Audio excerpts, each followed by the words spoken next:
സങ്കീർത്തനായാപി സമാഗീനസിദ്ധസൂക്തി ഈശ്വരീ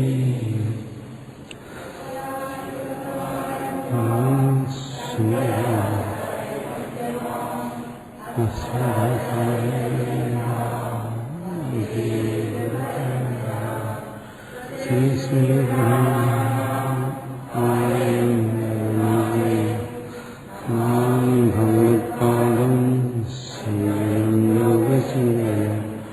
ശങ്കരാചാര്യം സൂത്രഭാഷ്യകൃതോ വന്ദേ ഭഗവന്തോ പുനഃ പുനഃ ഈശ്വരോ ഗുരുരേവി മൂർത്തിഭേദവിഭാഗിനി വ്യാപ്തദേഹായ ദക്ഷിണാമൂർത്തയേ നമഃ.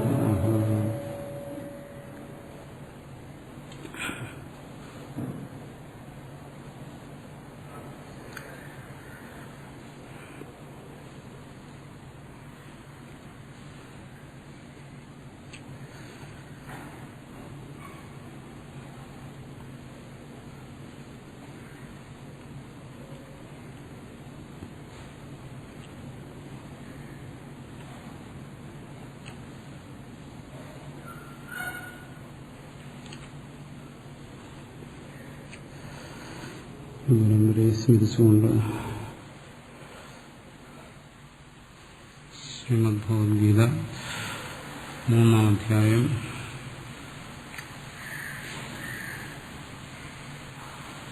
16-ാം ശ്ലോകം.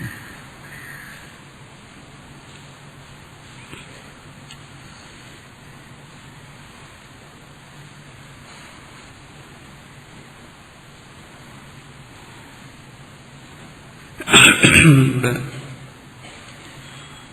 കഴിഞ്ഞ ദിവസം ചർച്ച ചെയ്തത് കർമ്മചക്രത്തെക്കുറിച്ചാണ്. കർമ്മം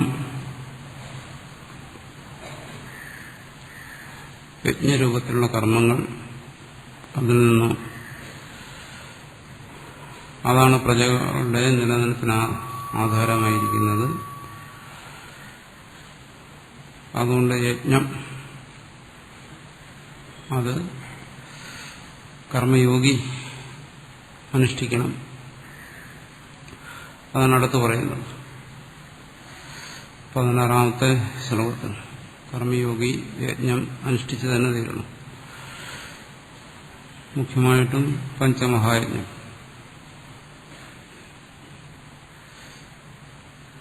ഏവം പ്രവർത്തിതം ചക്രം നാനുവർത്തയതീഹ യഃ അഘായുരിന്ദ്രിയാരാമോ മൂഖം പാർത്ഥ സജീവതി.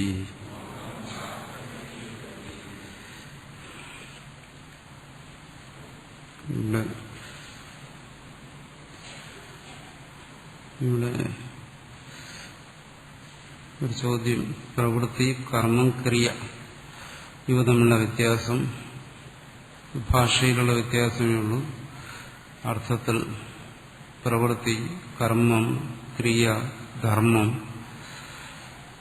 ഇതൊന്നും ഇവിടെ ഗീതയിൽ ഈ വിഷയത്തെക്കുറിച്ച് ചർച്ച ചെയ്യുന്ന ഭാഗങ്ങളിൽ യാതൊരു വ്യത്യാസമില്ല. ഇതെല്ലാ സംസ്കൃത പദങ്ങളും മലയാളത്തിൽ ഉപയോഗിക്കുന്നതാണ്. ശബ്ദത്തിലുള്ള വ്യത്യാസമുണ്ട്, അല്ലാതെ യാതൊരു വ്യത്യാസമില്ല. മനസ്സുകൊണ്ട് മാത്രം ചെയ്യുന്ന പ്രവൃത്തികൾക്ക് കർമ്മഫലമുണ്ട്. മനസ്സുകൊണ്ട് മാത്രം ചെയ്യുന്ന കർമ്മമാണ്. കർമ്മമായതുകൊണ്ട് അതിന് ഫലവുമുണ്ട്. കർമ്മം ഉണ്ടെങ്കിൽ അവിടെ ഫലവുമുണ്ട്. ഉണ്ടെങ്കിൽ അത് എങ്ങനെയാണ് അനുഭവിക്കുന്നത്? നേരത്തെ പറഞ്ഞിട്ടുണ്ട്, കർമ്മഫലം എന്ന് പറയുന്നത് മുഖ്യമായിട്ട് സുഖദുഃഖമാണ്. മനസ്സുകൊണ്ടാണ് പ്രവൃത്തി ചെയ്യുന്നതെങ്കിലും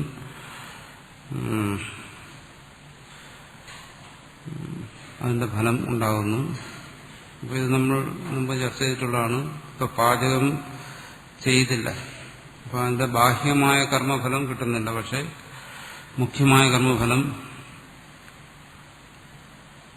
മുഖ്യമായ കർമ്മഫലം എന്ന് പറയുന്നത് പാകത്തിന്റെ ഫലം.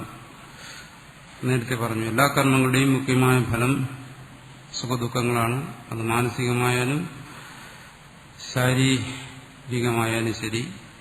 കർമ്മം ചെയ്തു കഴിഞ്ഞാൽ അതിന്റെ ഫലം അവശ്യം ഉണ്ടാവും. അത് സുഖദുഃഖ രൂപത്തിലുള്ളതാണ്. പിന്നെ കർമ്മങ്ങൾക്ക് അനന്തഫലമാണ്. അത് മുമ്പ് പറഞ്ഞിട്ടുണ്ട്. അതുകൊണ്ട് ബാഹ്യമായുള്ള കർമ്മങ്ങൾ, ശരീരം കൊണ്ട് ചെയ്യുന്ന കർമ്മങ്ങൾക്ക് മുഖ്യമായ സുഖദുഃഖ അനുഭവങ്ങൾ കൂടാതെ മറ്റ് ഫലങ്ങളും ഉണ്ടാകും. പിന്നെ ശരീരം കൊണ്ട് കർമ്മം ചെയ്യുമ്പോഴെല്ലാം മനസ്സതിന്റെ കൂട്ടത്തിലുണ്ട്. അതുകൊണ്ട് കേവലം ശരീരം കൊണ്ട് കർമ്മം ചെയ്യുമ്പോഴും മനസ്സും പ്രവർത്തിക്കുന്നു. അത് രണ്ടും കൂടി ചേർന്നിട്ടാണ്, ശരീരവും മനസ്സും കൂടി ചേർന്നിട്ടാണ് കർമ്മം പൂർത്തിയാകുന്നത്. കർമ്മഫലം എന്ന് പറയുന്നത് മുഖ്യമായിട്ട് ഏതായാലും, മനസ്സായാലും ശരി, ശരീരമായാലും ശരി, വാക്കായാലും കർമ്മഫലം മുഖ്യമായിട്ടും സുഖദുഃഖങ്ങൾ തന്നെയാണ്. ബാക്കിയെല്ലാം അതിന്റെ ഗൗണഫലങ്ങൾ അല്ലെങ്കിൽ അവാന്തര ഫലങ്ങൾ എന്ന് പറയുന്നു. എല്ലാം എങ്ങനെയാണ് അഹന്തയെ ത്യജിക്കേണ്ടതെന്ന്. അഹന്തയെ ത്യജിക്കുന്നതിന് വേണ്ടിയിട്ടാണ് കർമ്മയോഗം എന്ന് പറയുന്നത്. ചിത്തശുദ്ധി എന്ന് പറയുന്നത് ഒരാൾ ആത്യന്തികമായി അഹന്തയുടെ നാശം ജ്ഞാനം കൊണ്ട് സംഭവിക്കുന്നു. പക്ഷെ അഹന്താനാശത്തിന് വേണ്ടിയിട്ടുള്ളതാണ് എല്ലാ സാധനങ്ങളും. അഹന്തയെ ത്യജിക്കുന്നതിനുള്ള ഉപായം എന്ന് പറയുന്നത് എല്ലാ സാധനങ്ങളും നല്ല ഉപായം തന്നെ. പ്രാർത്ഥനയും ജപവും ധ്യാനവും യോഗവും കർമ്മവും ജ്ഞാനവും ഇതെല്ലാം അഹന്തയെ ത്യജിക്കുന്നതിന് വേണ്ടിയിട്ടുള്ളതാണ്. പ്രത്യേകിച്ച് ഇന്നത് അഹന്തയെ ത്യജിക്കാൻ വേണ്ടി എന്നൊന്നില്ല. എല്ലാത്തിന്റെയും ലക്ഷ്യം അഹന്തയുടെ ത്യാഗമാണ്, വിവേകവും എല്ലാം.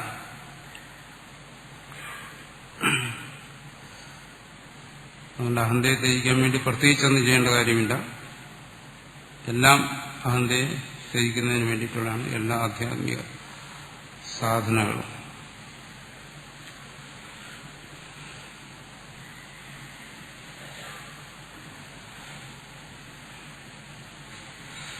ഇവിടെ ഭാഷ്യത്തിൽ പറയുന്നു,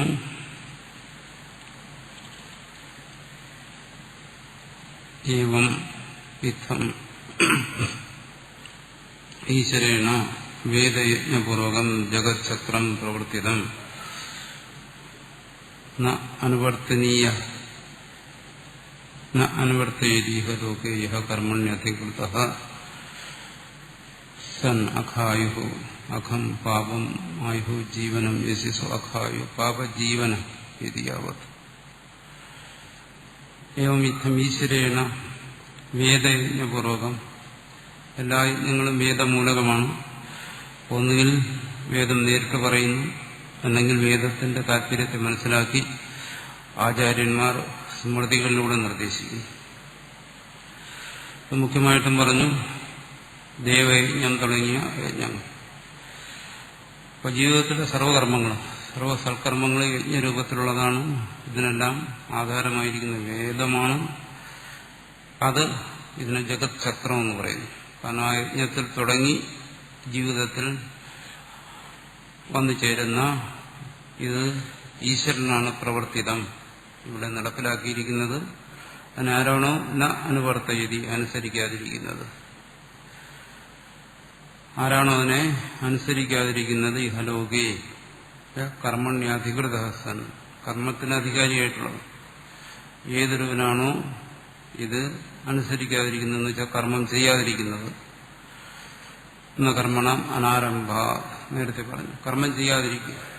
അലസത കൊണ്ട്, അല്ലെങ്കിൽ വിഘ്നങ്ങളുള്ളത് കൊണ്ട്, അല്ലെങ്കിൽ എന്തെങ്കിലും ദോഷചിന്തകളുണ്ട് ഒരുവൻ ഈ പറയുന്ന യജ്ഞരൂപത്തിലുള്ള ഈശ്വര ആരാധനാരൂപത്തിലുള്ള കർമ്മത്തെ ഒഴിവാക്കുകയാണെങ്കിൽ അവൻ അഖായുവാണ്. അഖം പാപം ആയുഹു ജീവനം, പാപജീവിതം നയിക്കുന്നവനാണ്. യശസ്സോ അഖായു പാപജീവന ഇതിയാവും, അവന്റെ ജീവിതം പാപഭംഗിതമാണ്. ഇപ്പൊ കർമ്മം ഉപേക്ഷിക്കുന്നതാണ് പാപത്തിന് കാരണം, അല്ലാതെ കർമ്മം ചെയ്യുന്നതല്ല. പാപം ചെയ്യാതിരുന്നു കഴിഞ്ഞാൽ അനുവർത്തയതി, കർമ്മത്തെ ചെയ്യാതിരുന്നു കഴിഞ്ഞാൽ അവൻ അഖായുവായിത്തീരും, പാപജീവിതമുള്ളവനായിത്തീരും. കർമ്മം ചെയ്തില്ലെങ്കിൽ എന്ത് സംഭവിക്കുന്നു പറയുന്നു? ഇന്ദ്രിയാരാമ, ഇന്ദ്രിയേരാരാമ, ആരമണം ആക്രീഡ വിശേഷിയ ഇന്ദ്രിയാരാമോ മോഖം വൃഥ ഹേ പാർത്ഥ സജീവതി. അവൻ ഇന്ദ്രിയാരാമനായിത്തീരുന്നു. എന്തുകൊണ്ട്? ഇവിടെ പറയുന്ന ഈശ്വരാരാധനാരൂപത്തിലുള്ള സത്കർമ്മങ്ങൾ അനുഷ്ഠിച്ചില്ല എന്നുണ്ടെങ്കിൽ ശാസ്ത്ര നിർദ്ദേശിക്കുന്ന തരത്തിൽ ഇവിടെ പറയുന്ന കർമ്മയോഗ രീതിയിൽ ഈ കർമ്മങ്ങൾ ആത്മനിയന്ത്രണത്തോടുകൂടി ഈശ്വരസ്മരണയോടുകൂടി അഹന്തയെ ത്യജിച്ചുകൊണ്ട് ഒരുവൻ അനുഷ്ഠിച്ചില്ല എന്നുണ്ടെങ്കിൽ എന്തുവരുന്നു? അവൻ പിന്നീട് കർമ്മം അവന്റെ സഹജവാസനകൾക്കനുസരിച്ച് ചെയ്യും. അപ്പം മൃഗങ്ങളെപ്പോലെ, മൃഗങ്ങൾ എങ്ങനെയാണോ ആഹാര മൈഥുനാദികൾക്ക് വേണ്ടി മാത്രം ജീവിക്കുന്നത്, അതുപോലെ ആ മനുഷ്യനും ജീവിക്കും. അങ്ങനെ ജീവിക്കുമ്പോൾ അവൻ എന്തായിത്തീരും? ഇന്ദ്രിയാരാമനാണോ, ഇന്ദ്രിയേ ആരാമ, ആരമണം ആക്രീഡ വിഷയേഷു, വിഷയങ്ങളിൽ ഇന്ദ്രിയങ്ങളിലൂടെ സന്തോഷിക്കുന്നവനായിത്തീരും. ഇന്ദ്രിയാരാമോ, അവനെന്താണ്? മോഖം വൃഥ ഹേ പാർത്ഥ സജീവതി, അവന്റെ ജീവിതം വ്യർത്ഥമാണ്, അവൻ വൃഥ ജീവിക്കുന്നു. അതുകൊണ്ട് കർമ്മത്തെ യോഗമായി അനുഷ്ഠിച്ചില്ല എന്നുണ്ടെങ്കിൽ അത് അവന്റെ കർമ്മവാസനകൾ നിലനിൽക്കുന്നത് അവൻ സ്വാഭാവികമായും കർമ്മങ്ങളിൽ പ്രവർത്തിക്കുമ്പോൾ അത് അനിയന്ത്രിതമായി തീരും. കേവലം വിഷയാരാമന്മാരായി ജീവിതം വ്യർത്ഥമാക്കും. തസ്മാത് അജ്ഞേന അധികൃതേന കർത്തവ്യമേവ കർമ്മേതി പ്രകരണാർത്ഥ. അതുകൊണ്ടെന്താണ് ഇവിടെ പറയുന്നു? അജ്ഞനാണ്, അധികാരിയാണ് എങ്കിൽ കർമ്മം ചെയ്യുക തന്നെ വേണം. അത് കർമ്മം യോഗാത്മകമായി ചെയ്യുക തന്നെ വേണം എന്നർത്ഥം. പ്രാഗ് ആത്മജ്ഞാനനിഷ്ഠ യോഗ്യതാ പ്രാപ്തേ താദർത്ഥ്യേന കർമ്മയോഗാനുഷ്ഠാനം അധികൃതേന അനാത്മജ്ഞേന കർത്തവ്യം ഏവ ഇത്യേത്. ഇതുവരെ പറഞ്ഞതിനെ ചുരുക്കി പറയുകയാണ്. പ്രാഗ് ആത്മജ്ഞാനനിഷ്ഠ യോഗ്യത പ്രാപ്തേ, ആത്മജ്ഞാനനിഷ്ഠയ്ക്കുള്ള യോഗ്യത ചിത്തശുദ്ധി, അതിന്റെ പ്രാപ്തിക്ക് പ്രാഗ് മുമ്പ്, ഒരുവൻ ചിത്തശുദ്ധിയെ നേടുന്നതിന് മുമ്പ് താദർത്ഥ്യേന ആ ചിത്തശുദ്ധിക്ക് വേണ്ടി കർമ്മയോഗാനുഷ്ഠാനം, കർമ്മയോഗാനുഷ്ഠാനത്തെ അധികൃതേന അതിനധികാരിയായിട്ടുള്ളവൻ. എങ്ങനെയുള്ളവനാണ് അവൻ? അനാത്മജ്ഞേന, അജ്ഞൻ. അവനത് കർത്തവ്യം ഏവ ചെയ്ത് തന്നെ തീരണം. ഏവകാരം പറയുന്നതിന് വേണ്ടിയിട്ടാണ്. അവൻ ചെയ്യുക തന്നെ വേണം. അല്ലാതെ കർമ്മത്തെ ഒരു കാരണവശാലും ഉപേക്ഷിക്കരുത്. കർമ്മത്തെ ഉപേക്ഷിക്കുന്നത് കൊണ്ടൊരാൾ സന്യാസി ആകത്തില്ല. കർത്തവ്യമായ കർമ്മങ്ങളെ അവൻ അനുഷ്ഠിച്ച് തന്നെ തീരണം. അതാണ് ഇവിടെ പറയുന്നത്. ന കർമ്മണാം അനാരംഭാദിത്യത ആരഭ്യ ശരീരയാത്രാഭിജത്തേന പ്രസിദ്ധ്യേത കർമ്മണ ഇത്യവം അന്തേന പ്രതിപാദ്യ യജ്ഞാർത്ഥാത് കർമ്മണോന്യത്ര ഇത്യാദിന മോഖം പാർത്ഥ സജീവതി ഇത്യവം അന്തേനാവിഗ്രന്ഥേന പ്രാസംഗികം അധികൃതസ്യ അനാത്മവിദ കർമാനുഷ്ഠാനേ ബഹുകാരണമുക്തം തദാകരണേച്ച ദോഷസങ്കീർത്തനം കൃതം. അതുകൊണ്ട് ന കർമ്മണം അനാരംഭാതെന്ന് തുടങ്ങി ശരീരയാത്രാവി, കർമ്മം ചെയ്യാതെ നിനക്ക് ജീവിക്കാൻ കൂടി സാധ്യമല്ല എന്ന് പറഞ്ഞ് വീണ്ടും യജ്ഞാർത്ഥാത് കർമ്മണോന്യത്ര എന്ന് തുടങ്ങി മോഖം പാർത്ഥ സജീവതി ഇത്യവ മന്ത്രേന. ഇവിടെ രണ്ട് കാര്യങ്ങൾ പറഞ്ഞു. ഒരിടത്ത് പറഞ്ഞു, ആദ്യം പറഞ്ഞത് കർമ്മം ചെയ്തേ മതിയാവൂ, കർമ്മത്തെ വിടരുത്. രണ്ടാമത് പറഞ്ഞു, ഈ കർമ്മത്തെ വിട്ടുകഴിഞ്ഞാൽ അത് പാപമാണ്, ജീവിതം വ്യർത്ഥമായി തീരും. മോഖം പാർത്ഥ സജീവതി ഇത്യവ മന്ത്രേനാവിഗ്രന്ഥേന. ഇത്രയും ഭാഗങ്ങളിലുള്ള ഈ വരികളിലൂടെ എന്താണ് പറഞ്ഞത്? പ്രാസംഗികം അധികൃതസ്യ അനാത്മവിദ, അധികാരിയായിട്ടുള്ളവൻ, ഓരോ കർമ്മങ്ങൾ ചെയ്യുന്നതിന് അധികാരിയായിട്ടുള്ളവൻ അനാത്മജ്ഞനാണ്, അവൻ ആത്മബോധമില്ല. അവന് കർമാനുഷ്ഠാനേ ബഹുകാരണമുക്തം, കർമാനുഷ്ഠാനത്തിൽ പല കാരണങ്ങളെ പറഞ്ഞു. തദകരണയിച്ച ദോഷസങ്കീർത്തനം കൃതം. കർമ്മങ്ങൾ ചെയ്യാതിരുന്നു കഴിഞ്ഞാൽ വരുന്ന ദോഷങ്ങളെക്കുറിച്ചും പറഞ്ഞു. അതുകൊണ്ട് കർമ്മത്യാഗം പാടില്ല. അതാണ് ഇവിടെ പറയുന്നതിന്റെ താല്പര്യം. കർമ്മത്യാഗം ഒരു കാരണവശാലും പാടില്ല. അത് ജീവിതം വ്യർത്ഥമാക്കും. അതുകൊണ്ട് ഗീതയിൽ ഒരിടത്തും അങ്ങനെയുള്ള കർമ്മത്യാഗത്തെ ഉപദേശിക്കുന്നില്ല. അജ്ഞൻ കർമ്മം അതുകൊണ്ട് പറയുന്നുണ്ട്. അധികൃതൻ, കർമ്മത്തിന് അധികാരിയായിട്ടുള്ളവൻ, അത് ചെയ്യേണ്ടത്, അത് കർത്തവ്യമായി കരുതുന്നവൻ ഒരിക്കലും അതിനെ ഉപേക്ഷിക്കരുത്. അങ്ങനെ ഉപേക്ഷിക്കുന്നത് കർമ്മ സന്യാസമല്ല. അങ്ങനെ ഉപേക്ഷിക്കുന്നതാണ് പാപം.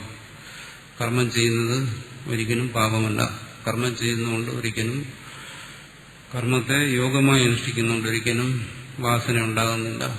അല്ലെങ്കിൽ അതവനെ ഒരിക്കലും ബന്ധനസ്ഥനാക്കുന്നില്ല. ആ കാര്യം ഇവിടെ വളരെ വ്യക്തമായി ഭാഷ്യത്തിലും മൂലത്തിലും പറഞ്ഞിരിക്കുകയാണ്.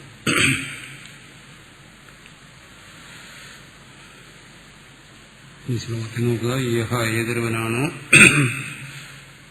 ഏവം ഇഹ ഇവിടെ ഏവം പ്രവർത്തിതം ചക്രം, ഇപ്രകാരം ഏർപ്പെടുത്തിയിരിക്കുന്ന ഈ കർമ്മ നിയമത്തെ, ചക്രം എന്ന് പറയുന്നത് കർമ്മത്തിന്റെ നിയമം, ഈശ്വരൻ ഏർപ്പെടുത്തിയിരിക്കുന്ന കർമ്മ നിയമം ന അനുവർത്തയതി, അനുസരിക്കാതിരിക്കുന്നത്, ഹേ പാർത്ഥാലയോ അർജുന, സ ഇന്ദ്രിയാരാമോ, ആ ഇന്ദ്രിയാരാമൻ, ഇന്ദ്രിയങ്ങളിൽ, ഇന്ദ്രിയ വിഷയങ്ങളിൽ ആനന്ദിക്കുന്നവൻ ആയ അഖായുഹു പാപജീവി, മോഹം ജീവതി, വ്യർത്ഥമായി ജീവിക്കുന്നു. അവന്റെ ജീവിതം വ്യർത്ഥമാണ്. നമ്മുടെ കർമ്മത്തെ ഒരു കാരണവശാലും ആധ്യാത്മിക സാധന എന്ന് കരുതി ത്യജിച്ചു കളയരുത്. അതാണ് ആധ്യാത്മികം എന്ന് കരുതി കർമ്മത്തെ ഉപേക്ഷിക്കരുത്.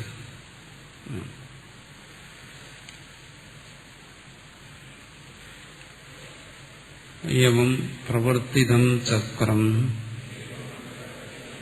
നാനുവർത്തയതി ഹയഃ അഖായുരിന്ദ്രിയാരാമോ മോഖം പാർത്ഥ സജീവതി.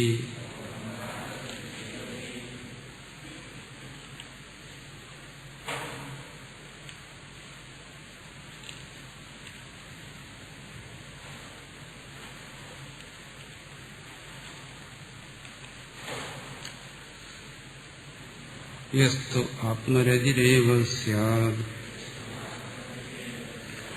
ആത്മതൃപ്തശ്ച മാനവാ ആത്മന്യേവ ച സന്തുഷ്ടഃ തസ്യ കാര്യം ന വിദ്യതേ. പിന്നെ ഈ സ്ഥിതപ്രജ്ഞനെ കുറിച്ച് പറയുന്നു.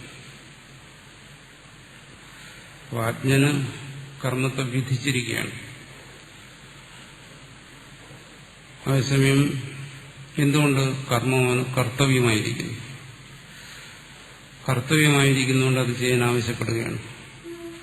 അല്ല, കർമ്മത്തെ അങ്ങോട്ട് അടിച്ചേൽപ്പിക്കുകയല്ല. അജ്ഞാനം കൊണ്ട് അവന് കർത്തൃത്വ ബോധമുണ്ട്. അതുകൊണ്ട് തന്നെ അവന് കർത്തവ്യം ഉണ്ട്. എനിക്കിന്നത് ചെയ്യേണ്ടതാണെന്ന് അവൻ കരുതുന്നു. അങ്ങനെ കരുതുന്നതിനെയാണ് ഉപേക്ഷിക്കുന്നത്. അർജുനെ പോലെ അർജുനൻ എന്ത് ചെയ്തു? ആദ്യം താൻ യുദ്ധം ചെയ്യേണ്ടവനാണെന്ന് നിശ്ചയിച്ചു. എന്നിട്ട് അതിനൊരു വൈഷമ്യം അതിലുണ്ടായപ്പോൾ അതിനെ ഉപേക്ഷിച്ചു. അതിനെയാണ് നിഷേധിക്കുന്നത്. പക്ഷെ തത്വജ്ഞാനിയെ സംബന്ധിച്ചിടത്തോളം ആണെങ്കിലോ അങ്ങനെ അല്ല എന്നാണ് പറയുന്നത്. ഏവം സ്ഥിതി കിമേവം പ്രവർത്തിതം ചക്രം സർവേണ അനുവർത്തനീയം. ഇങ്ങനെ ഒരു സിദ്ധാന്തം നിലനിൽക്കെ, അല്ലെങ്കിൽ ഈശ്വരന്റെ കർമ്മ നിയമം ജീവികൾ സർവരും അനുസരിക്കാൻ ബാധ്യസ്ഥരായിരിക്കെ, സർവേണ അനുവർത്തനീയം, ഇതെല്ലാവരും ഇത് ചെയ്യണമോ? അഹോസിത്, അതോ മറിച്ച് പൂർവോക്ത കർമ്മയോഗ അനുഷ്ഠാന ഉപായ പ്രാപ്യാം അനാത്മവിദ ജ്ഞാനയോഗേനൈവ നിഷ്ഠാം ആത്മവിദ്ഭി സാഖ്യൈർ അനുഷ്ഠേയാം അപ്രാപ്തേനൈവ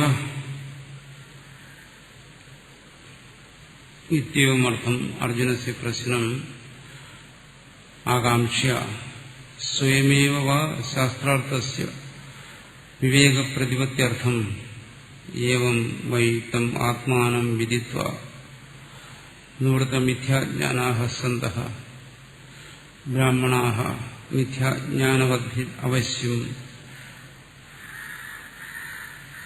കർത്തവ്യേഭ്യഃ പുത്രേഷനാദിഭ്യോ വിദ്ധായ അഥ ഭിക്ഷാചര്യം ശരീരസ്ഥിതി മാത്ര പ്രയുക്തം ചരന്തി ന തേഷാം ആത്മജ്ഞാനനിഷ്ഠാ വ്യതിരേകേണ അന്യത് കാര്യം അസ്തി. ഇവിടെ ഇതെല്ലാവരും അനുഷ്ഠിക്കേണ്ടതാണോ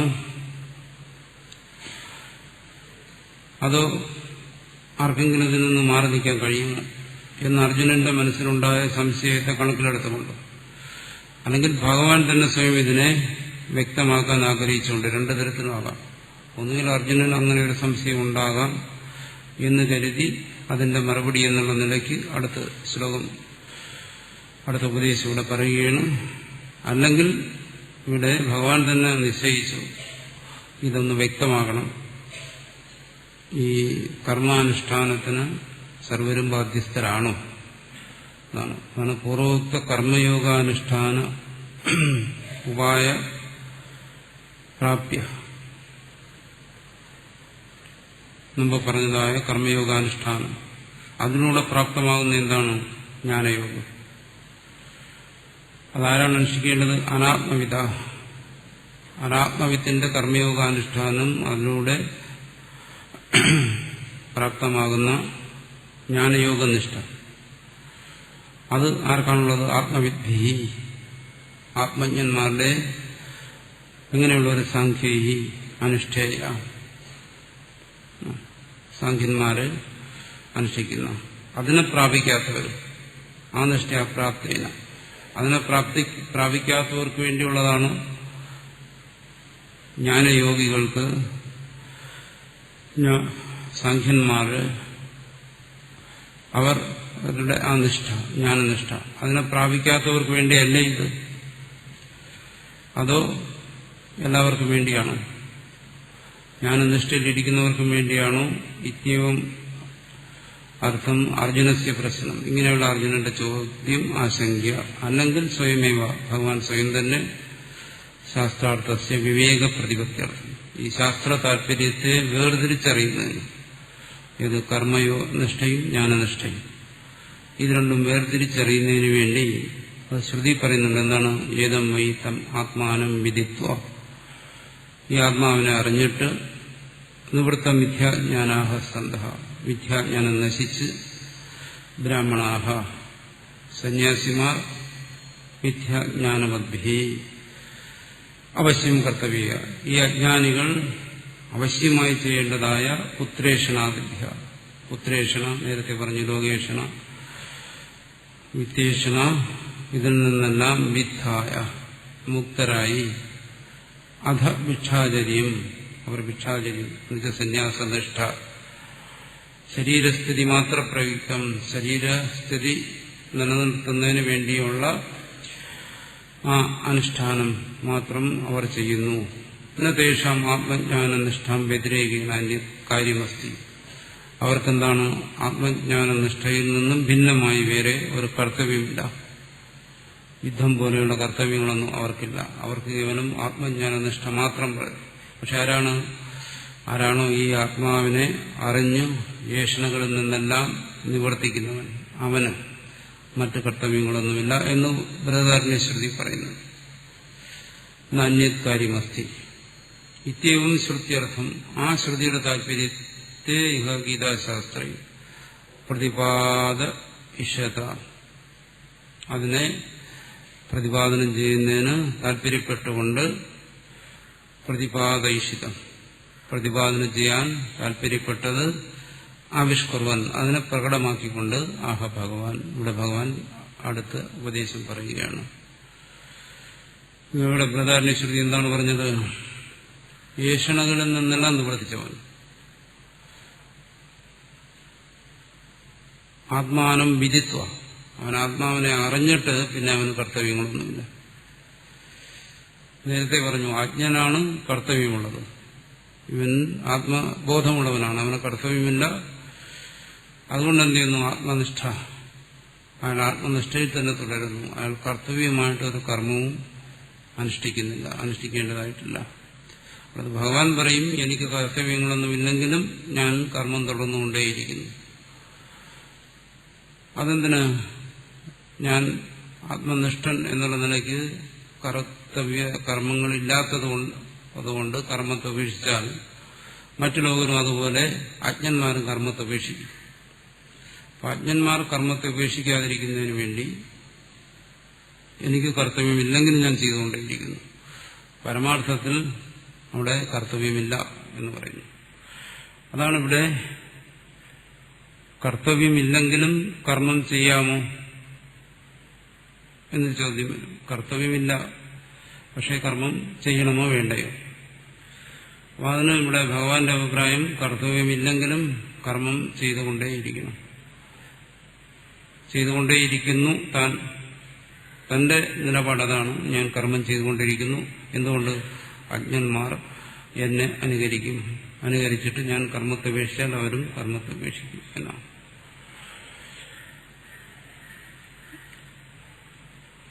അതുകൊണ്ട് പരമാർത്ഥത്തിൽ അവിടെ കർമ്മമില്ല. അതാണ് ഇവിടെ പറയാൻ ആഗ്രഹിക്കുന്നത്. പിന്നെ ഒരു തത്വജ്ഞാനി കർമ്മം ചെയ്യുന്നോ ചെയ്യുന്നില്ലയോ എന്നുള്ളത് ചെയ്യുന്നതായും കാണുന്നുണ്ട്, ചെയ്യാതിരിക്കുന്നതായും കാണുന്നുണ്ട്. അവരുടെ പ്രാരബ്ധം അനുസരിച്ചിട്ടാണ്.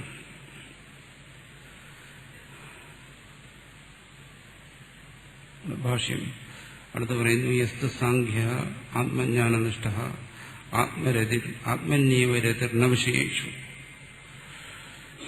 ആത്മരതിയായിരിക്കുന്നു, ആത്മാവിൽ തന്നെ ആനന്ദിക്കുന്നു. രമിക്കുക എന്ന് വെച്ചാൽ ആനന്ദിക്കുക. സാഖ്യൻ ആത്മജ്ഞാനനിഷ്ഠൻ എന്ന് പറഞ്ഞാൽ വിഷയങ്ങളിൽ ആനന്ദത്തിനു വേണ്ടി അയാൾ വിഷയങ്ങളെ ആശ്രയിക്കുന്നില്ല.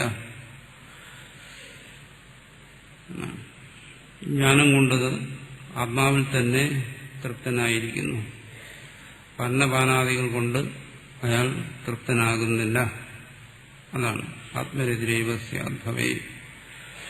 ആത്മതൃപ്ത ആത്മനായേവ തൃപ്ത ന അന്നരസാധന.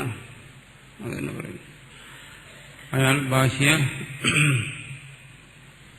വിഷയങ്ങളെ, അന്നരസാദികളെ തൃപ്തിക്ക് വേണ്ടി ആഗ്രഹിക്കുന്നില്ല. സ്വയം തന്നിൽ തന്നെ അയാൾ തൃപ്തനായിരിക്കുന്നു. ആത്മബോധം കൊണ്ട് തന്നെ തൃപ്തനായിരിക്കുന്നു. അന്നരസാദികളിൽ അയാൾ തൃപ്തിയെ കാക്ഷിക്കുന്നില്ല. മാനവോ മനുഷ്യ സന്യസ്യ ആത്മന്യേവച സന്തുഷ്ട. അവൻ സർവം ത്യജിച്ചിട്ട് തന്നിൽ തന്നെ, വിഷയങ്ങളെ ത്യജിച്ചിട്ട്, സന്യസ്യ തന്നിൽ തന്നെ സന്തുഷ്ടനായിരിക്കുന്നു. ആത്മരതി, ആത്മതൃപ്തി, ആത്മതുഷ്ടി, മൂന്ന് കാര്യങ്ങളാണ് പറയുന്നത്. സന്തോഷോ ഹി ബാഹ്യാർത്ഥലാഭേ സർവസ്യ ഭവതി. കാരണം മനുഷ്യൻ വിഷയാനുഭവങ്ങളിൽ നിന്ന് അവനുണ്ടാകുന്ന ആനന്ദത്തെ ലോകരിങ്ങനെയൊക്കെയാണ് പറയുന്നത്. വിഷയരതി, വിഷയതൃപ്തി, വിഷയതുഷ്ടി എന്നെല്ലാം പറയുന്നു. ഈ പറയുന്ന അവയെ ഇവിടെ നിഷേധിക്കുകയാണ്. ഇത്തരത്തിൽ ലോകർ പറഞ്ഞു വരുന്ന വിഷയരതി, വിഷയതൃപ്തി, വിഷയതുഷ്ടി, ഇത് പലതരത്തിലുള്ള വിഷയങ്ങളെ ആശ്രയിച്ച് മനുഷ്യന് വേണ്ടിയാണ് ഉപദേശിച്ചത്. അതുകൊണ്ട് ഇവിടെ പ്രത്യേകം പറഞ്ഞു മനുഷ്യൻ ഇത് സ്വീകരിച്ചിരിക്കുകയാണ്. ഇതെല്ലാം പൊതുവെ പറഞ്ഞു കഴിഞ്ഞാൽ എല്ലാം ഇവിടെ പറയുന്നത് സന്തോഷവും ഹി ബാഹ്യാർത്ഥ ലാഭേ സർവസ്യ ഭവതി. ബാഹ്യാർത്ഥ ലാഭം കൊണ്ടുണ്ടാകുന്നതാണ്, ബാഹ്യവിഷയങ്ങളുടെ ലാഭം കൊണ്ടുണ്ടാകുന്നതാണ്. തം അനപേക്ഷ ആത്മന്യേവച സന്തുഷ്ട. അതിനെ അപേക്ഷിക്കാതെ ആത്മാവിൽ തന്നെ സന്തുഷ്ടനായിരിക്കുന്നവൻ. എന്നർത്ഥം. ഇതിന് ചില വ്യാഖ്യാതാക്കൾ കൂടുതൽ വിശദീകരിച്ച് പറയുന്നുണ്ട്. കാരണം ഇവിടെ രതി, തൃപ്തി, തുഷ്ടി, ഇത് 3 കാര്യം ആവർത്തിച്ച് പറഞ്ഞിരിക്കുന്നു. അപ്പോ ഇവിടെ മുഖ്യമായി പറഞ്ഞിരിക്കുന്ന ഒന്ന് രതി പറയുന്നു. ഇത് ഉത്കടമായ കാമതൃപ്തിയാണ്. അതാണ് രതി. അത്തരം ശാരീരികമായ കാമതൃപ്തികളെ നിഷേധിക്കുന്നതിന് വേണ്ടിയിട്ടാണ്. അതിനു വേണ്ടിയിട്ടാണ് അവന് ആത്മരതി, ലൗകികമായി ഒരുവൻ അനുഭവിക്കുന്ന ഏറ്റവും വലിയ കാമരതിയേക്കാൾ ഏറ്റവും ശ്രേഷ്ഠമായ ആനന്ദമാണ് ആത്മജ്ഞാനി ആത്മനിഷ്ഠയിൽ നിന്നും പ്രാപിക്കുന്നത് എന്ന് കാണിക്കാൻ വേണ്ടി ആത്മരതി എന്ന് പറഞ്ഞു. അവന് കാമരതി അവനില്ല എന്ന് കാണിക്കാൻ വേണ്ടി. പിന്നീട് പറയുന്ന 2 എണ്ണം ആത്മതൃപ്തിയും ആത്മതുഷ്ടിയും. അത് കഴിഞ്ഞ് സാധാരണ ശരീരസംബന്ധിയായി അന്നപാനാദികൾ അനുഭവിച്ച് വരുന്ന തൃപ്തി, ആ തൃപ്തിയും ആത്മജ്ഞൻ ആഗ്രഹിക്കുന്നില്ല. അതിനെ നിഷേധിക്കാൻ വേണ്ടി ആത്മതൃപ്തനെന്ന് പറഞ്ഞു. 3ാമത് പറയുന്നത് തുഷ്ടി, സന്തുഷ്ടി, അതായത് മാനസികമായ ഉല്ലാസങ്ങൾ. നമുക്ക് സാധാരണ ഉണ്ടാകുന്ന പാട്ട് കേൾക്കുമ്പോൾ ഉണ്ടാകുന്ന സന്തോഷം, മനോഹരമായ ദൃശ്യങ്ങൾ, മനസ്സിനുണ്ടാകുന്ന തുഷ്ടികൾ, സന്തുഷ്ടി. ആ സന്തുഷ്ടിയെയും ആത്മജ്ഞൻ അതിനെയും ആശ്രയിക്കുന്നില്ല. അപ്പോ ജീവധർമ്മമായി വന്നു ചേരുന്ന കാമം കൊണ്ട് ഉണ്ടാകുന്ന സന്തോഷം, ശരീരസംബന്ധിയായി അന്നപാനാദികളിലൂടെ ഒരുവൻ അനുഭവിക്കുന്ന തൃപ്തി, ബാഹ്യമായി മാനസികമായ വിഷയാസ്വാദനത്തിലൂടെ ഒരുവൻ അനുഭവിക്കുന്ന സന്തുഷ്ടി. സാധാരണ മനുഷ്യർ ഈ 3 തരത്തിലാണ് ആനന്ദത്തെ അനുഭവിച്ചുകൊണ്ടിരിക്കുന്നത്. അതാണ് മാനവൻ എന്ന് പറഞ്ഞത്. ഒന്ന് സഹജമായ കാമപൂർത്തിയിലൂടെ വരുന്ന ആനന്ദം, മറ്റൊന്ന് ശാരീരികമായ ഇന്ദ്രിയ അനുഭവങ്ങളിലൂടെ, ബാഹ്യവിഷയങ്ങളുടെ അനുഭവങ്ങളിലൂടെ വരുന്ന ആനന്ദം, മറ്റൊന്ന് തുഷ്ടി, മനസ്സുകൊണ്ട് വിഷയങ്ങളെ അനുഭവിച്ചുണ്ടാകുന്ന തുഷ്ടി, ബാഹ്യവിഷയങ്ങളെ. ആ 3 തരത്തിലാണ് നമുക്ക് അനുഭവപ്പെടുന്നത്. അതിൽ ഏറ്റവും തീവ്രമായി വരുന്നതാണ് രതി, അതിനേക്കാൾ തീവ്രത കുറഞ്ഞാണ് തൃപ്തി, സാമാന്യമായി വരുന്ന സുഖാനുഭവങ്ങളാണ് സന്തുഷ്ടി. അപ്പോൾ ഈ 3 തരത്തിൽ ജീവന്മാർ ആനന്ദത്തെ അനുഭവിച്ചുകൊണ്ടിരിക്കുന്നു. അപ്പോൾ ജ്ഞാനിയുടെ ആനന്ദാനുഭവം നിരപേക്ഷമാണ്. ഈ തരത്തിൽ യാതൊരു തരത്തിലുള്ള ബാഹ്യാർത്ഥങ്ങളെയും അല്ലെങ്കിൽ യാതൊരു തരത്തിലുള്ള സഹജമായ ആനന്ദോപായങ്ങളെയും ഈ ആത്മനിഷ്ഠൻ ആശ്രയിക്കുന്നില്ല, അവലംബിക്കുന്നില്ല. അതുകൊണ്ടാണ് 3 പദങ്ങളിലൂടെ ആ വ്യത്യസ്തമായ ആനന്ദാനുഭവങ്ങളെ നിഷേധിക്കുന്നതിന് വേണ്ടി പറഞ്ഞാണ്. അങ്ങനെയുള്ള മനുഷ്യൻ സന്യസ്യ, ഈ വിഷയ അനുഭവങ്ങൾക്കുള്ള എല്ലാ ഉപായങ്ങളെയും ത്യജിച്ചിട്ട്, ഇത്തരം ഒരു ഉപായങ്ങളെയും അവലംബിച്ച് ആനന്ദത്തെ അനുഭവിക്കാതെ ആത്മന്യവച സന്തുഷ്ട, അവന്റെ ആത്മനിഷ്ഠ തന്നെയാണ് അവന്റെ പരമമായ ആനന്ദം. അതുതന്നെയാണ് അവന്റെ പരമമായ രതി. അതുതന്നെയാണ് ഒരു സ്ഥിതപ്രജ്ഞന്റെ ഏറ്റവും വലിയ തൃപ്തി. തം അനപേക്ഷ്യ ആത്മന്യവച സന്തുഷ്ട സർവതോ വിതൃഷ്ണ ഇത്യേത്. അവനെ ഒരു തരത്തിലുള്ള ബാഹ്യമായ ആനന്ദ ഉപാധികളും അവനെ കീഴ്പ്പെടുത്തുന്നില്ല. ഇവിടെ ആധ്യാത്മിക ശാസ്ത്രത്തിന്റെ ദൃഷ്ടിയിൽ ബാഹ്യമായി ഏതെങ്കിലും തരത്തിലുള്ള ഒരു ആനന്ദ ഉപാധിയെ, ആനന്ദത്തെ പ്രാപിക്കുന്നുള്ള ഒരു ഉപാധിയെ ഒരാൾ സ്വീകരിക്കുക എന്ന് പറയുമ്പോൾ അയാൾ ആ വിഷയത്തിന് അധീനനായി പോകും, കീഴ്പ്പെട്ടു പോകും. അവിടെ അന്ധകരണവും ഇന്ദ്രിയങ്ങളും എല്ലാം വിഷയ പരവശത അനുഭവിക്കുന്നു. അങ്ങനെ ഒരു വിഷയ പാരവശ്യം ആനന്ദത്തിന് വേണ്ടി ഒരിക്കലും ഈ ജീവൻ മുക്തൻ അല്ലെങ്കിൽ സ്ഥിതപ്രജ്ഞൻ അനുഭവിക്കേണ്ടി വരുന്നില്ല.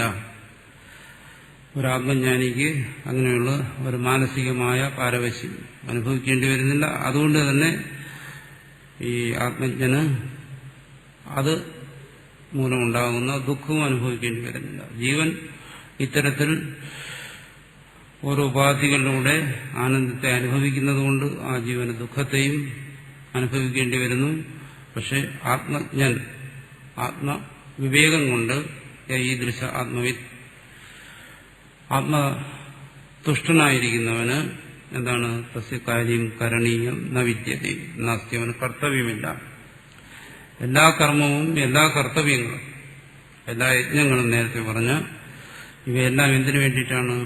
ഏതെങ്കിലും തരത്തിൽ സുഖപ്രാപ്തിക്കുള്ള ഉപായങ്ങളാണ്. ജീവന്റെ സർവ്വചലനങ്ങളും ഒരു ജീവൻ നിലനിൽപ്പിന് വേണ്ടിയിട്ടുള്ള പ്രാണന വ്യാപാരം, ശ്വാസോച്ഛ്വാസം തുടങ്ങിയ ചലനങ്ങൾ ഉൾപ്പെടെയുള്ള സർവകർമ്മങ്ങളും ജീവന്റെ സഹജമായോ അല്ലെങ്കിൽ ബോധപൂർവമോ ചെയ്യുന്ന സർവകർമ്മങ്ങളും ആനന്ദപ്രാപ്തിക്ക് വേണ്ടിയിട്ടാണ്, സുഖപ്രാപ്തിക്ക് വേണ്ടിയിട്ടാണ് അവൻ ചെയ്യുന്നത്. പക്ഷെ അത് തന്നെ ചിലപ്പോൾ അവന് സുഖത്തെ ഉണ്ടാക്കും, ചിലപ്പോൾ ദുഃഖത്തെ ഉണ്ടാക്കും, തിരിച്ചും മറിച്ച് സംഭവിക്കാം. പക്ഷെ എല്ലാ കർമ്മങ്ങളുടെയും ലക്ഷ്യം എന്താണോ? സുഖപ്രാപ്തിയാണ്. പക്ഷെ ഇവിടെ ആത്മവിത്തിന്റെ ഒരു ചലനവും സുഖപ്രാപ്തിക്കുള്ള ഉപായങ്ങളല്ല. മറിച്ച് എന്താണ്? അയാളുടെ ആത്മബോധമാണ് അയാളുടെ സുഖം. അയാൾ ആത്മബോധത്തിലൂടെ സുഖത്തെ ആർജിക്കുന്നില്ല, ആത്മബോധം തന്നെയാണ് സുഖം. ബോധവും സുഖവും രണ്ടും രണ്ടല്ല. ബോധവും ആനന്ദവും ഒന്ന് തന്നെയാണ്. പക്ഷെ അജ്ഞനെ സംബന്ധിച്ചിടത്തോളം എന്താണ്? ബോധം വേറെ, ആനന്ദം വേറെ. അജ്ഞൻ വിഷയത്തെ അറിയുന്നു, അറിഞ്ഞിട്ട് ആ വിഷയത്തെ അനുഭവിച്ച് സുഖം നേടുന്നു. അപ്പൊ അജ്ഞനെ സംബന്ധിച്ചിടത്തോളം അറിവ് ബോധം വേറെ, ആനന്ദം വേറെ. അതേസമയം ഇവിടെ പറയുന്ന ആത്മവിത്തിനെ സംബന്ധിച്ചിടത്തോളം ബോധം തന്നെയാണ് ആനന്ദം. ആത്മനിഷ്ഠ, ആത്മബോധം അത് പരമമായ ആനന്ദമാണ്. അവിടെ ആനന്ദത്തിന് വേണ്ടി കർമ്മത്തെ ആശ്രയിക്കുന്നത്. അതുകൊണ്ടാണ് കർമ്മം കൊണ്ട് മോക്ഷമില്ല എന്നും മറ്റും പറയുന്നത്. അതുകൊണ്ടെന്താണ്? കർത്തവ്യവുമില്ല, കർത്തവ്യം നാസ്തി. അതുകൊണ്ടാണ് അവിടെയാണ് കർമ്മത്യാഗം തന്നെ പ്രസക്തമാകുന്നത്. കർമ്മത്തെ എന്തുകൊണ്ട് ത്യജിക്കുന്നു? കാരണം ആ കർമ്മം നിഷ്പ്രയോജനമാണ്. കർമ്മം കൊണ്ട് പ്രത്യേകിച്ചൊന്നും നേടാനില്ല. അതുകൊണ്ടാണ് ഇവിടെ കർമ്മത്തെ ത്യജിക്കുന്നത്. അതുകൊണ്ട് ആത്മനിഷ്ഠന് തസ്യ കാര്യം ന വിദ്യതേ, അവന് യാതൊരു തരത്തിലുള്ള കർത്തവ്യവുമില്ല. അതാണ് ഇവിടെ പറയുന്നത്. ഇനി ശ്ലോകത്തിൽ നോക്കുക.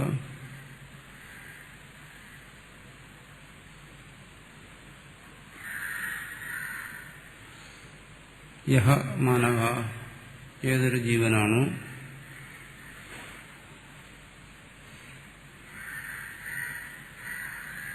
ആത്മരതിരേവ, ആത്മരതി മാത്രമായിരിക്കുന്ന ആത്മാവിൽ തന്നെ രമിക്കുന്നവൻ, ആത്മതൃപ്തൻ, ആത്മാവിൽ തന്നെ തൃപ്തിയടയുന്നവൻ,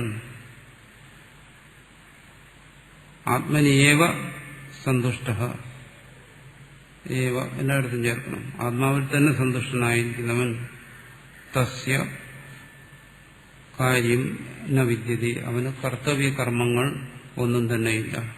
കാര്യം, കർത്തവ്യം, പ്രവൃത്തി, കർമ്മം ഇതെല്ലാം ഒന്നാണ്. അവന് അങ്ങനെ യാതൊരു കർത്തവ്യവും അനുഷ്ഠിക്കേണ്ടതായിട്ടില്ല.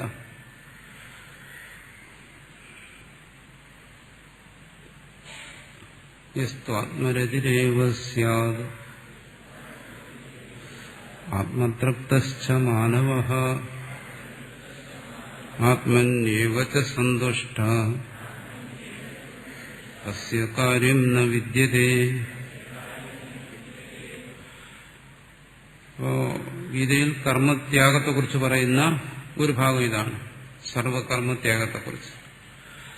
അതിവിടെ സർവകർമ്മങ്ങളെ ഉപേക്ഷിക്കാൻ ആവശ്യപ്പെടുകയല്ല, സഹജമായി തന്നെ അവനിൽ കർത്തവ്യബോധം കാണത്തില്ല, അവനിൽ കർത്തൃത്വബോധം കാണത്തില്ല എന്നാണ് ഇവിടെ പറയുന്നത്.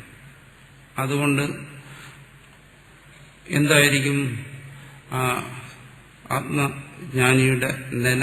അതാണ് അടുത്ത് പറയുന്നത്. നൈവ തസ്യ കൃതേനാർത്ഥോ നാകൃതേനേഹ കശ്ചന നചാസ്യ സർവഭൂതേഷു കശ്ചിത് അർത്ഥം വ്യപാശ്രയഃ. കിഞ്ചനൈവ നൈവ തസ്യ പരമാത്മരതേഃ കൃതേന കർമ്മണ അർത്ഥഃ പ്രയോജനം അസ്തി. തസ്യ പരമാത്മരതേഃ, അവൻ വിഷയരതിയല്ല, അവൻ ആത്മരതിയാണ്. അവന് കൃതേന കർമ്മണ, കൃതമെന്ന് വെച്ചാൽ ചെയ്ത്, കർമ്മം, ഇവിടെ കർമ്മത്തിന് കൃതി എന്ന് പറഞ്ഞിരിക്കുന്നു. അവന് അർത്ഥഃ പ്രയോജനം നാസ്തി, അവന് കൃതി കൊണ്ട് കർമ്മം കൊണ്ട് യാതൊരു പ്രയോജനമില്ല. അവന് കർമ്മം ചെയ്തൊന്നും അവന് നേടാനില്ല, തനിക്ക് തന്റേതായിട്ടൊന്നും നേടാൻ അവനില്ല. അസ്തു തർഹി അകൃതേന അകർണേന പ്രത്യവാഖ്യായോ അനർത്ഥഃ. ഇനി ചെയ്യാതിരുന്നു കഴിഞ്ഞാൽ, നേരത്തെ പറഞ്ഞല്ലോ ഇന്ന് കർമ്മണം അനാരംഭ, കർമ്മം ചെയ്യാതിരുന്നു കഴിഞ്ഞാൽ, അതുകൊണ്ട് നേരത്തെ പറഞ്ഞു അഖായു, അവന് പാപം ഉണ്ടാകും. അപ്പോ ഈ പറയുന്ന ആത്മജ്ഞാനിക്കാണെങ്കിലോ അകൃതേന, ചെയ്യാത്തതുകൊണ്ട്, പ്രത്യവായാഖ്യു, പാപം എന്ന് പറയുന്നതായ അനർത്ഥം അതും അവനല്ല. അകൃതേന ഇഹലോകി കശ്ചന കശ്ചിദപി പ്രത്യവായ പ്രാപ്തിരൂപ ആത്മഹാനി ലക്ഷണോ വാ നൈവ അസ്തി. അവന് ഈ ലോകത്തിൽ കശ്ചന കശ്ചിദപി പ്രത്യവായ പ്രാപ്തി, പാപം വരിക എന്നുള്ളതില്ല, കർമ്മം ചെയ്യാത്തതുകൊണ്ട്. ആത്മഹാനി ലക്ഷണം സ്വനാശം, നേരത്തെ പറഞ്ഞല്ലോ അഖായു, അവന്റെ ജീവിതം വ്യർത്ഥമാണെന്ന് പറഞ്ഞു. അങ്ങനെ ജ്ഞാനി കർമ്മം ചെയ്യാതിരുന്നു കഴിഞ്ഞാൽ, കർത്തവ്യമില്ലാത്തതുകൊണ്ട് അവന്റെ ജീവിതം വ്യർത്ഥമാകുമോ? ഇല്ല. നചാസ്യ സർവഭൂതേഷു ബ്രഹ്മാദി സ്ഥാവരാന്തേഷു ഭൂതേഷു കശ്ചിത് അർത്ഥം വ്യപാശ്രയ പ്രയോജന നിമിത്ത ക്രിയാസാധ്യോ വ്യപാശ്രയേണ കഞ്ചിത് ഭൂതവിശേഷം ആശ്രിത്യ ന സാധ്യ. കശ്ചിത് അർത്ഥം വ്യപാശ്രയം, ഒരു പ്രയോജനത്തിന് വേണ്ടി ഏതെങ്കിലും ഒന്നിനെ ആശ്രയിച്ച് എന്തെങ്കിലും ചെയ്യുക ആണ് അർത്ഥം വ്യപാശ്രയം. അതും അവനില്ല. തന്റെ എന്തെങ്കിലും ആവശ്യത്തിന് വേണ്ടി മറ്റൊരാളെ ആശ്രയിക്കേണ്ടി വരും. അതാണ്. അതൊരിക്കലും അവനെ സംബന്ധിച്ചിടത്തോളം ഇല്ല. ഇവിടെ സമൂഹത്തിൽ, മനുഷ്യ സമൂഹത്തിൽ അല്ലെങ്കിൽ പ്രാണികളുടെ സമൂഹത്തിൽ ഒരു പ്രാണി മറ്റൊന്നിനെ ആശ്രയിച്ചാണ് ജീവിക്കുന്നത്. സർവവും പരസ്പര സാപേക്ഷമായി കഴിയും. ഒരു മണൽത്തരിയായാലും എന്ത് ചെയ്യുന്നു? അത് ഈ പ്രപഞ്ചത്തിന്റെ മറ്റു ഘടകങ്ങളുമായി ബന്ധപ്പെട്ടാണ് നിൽക്കുന്നത്.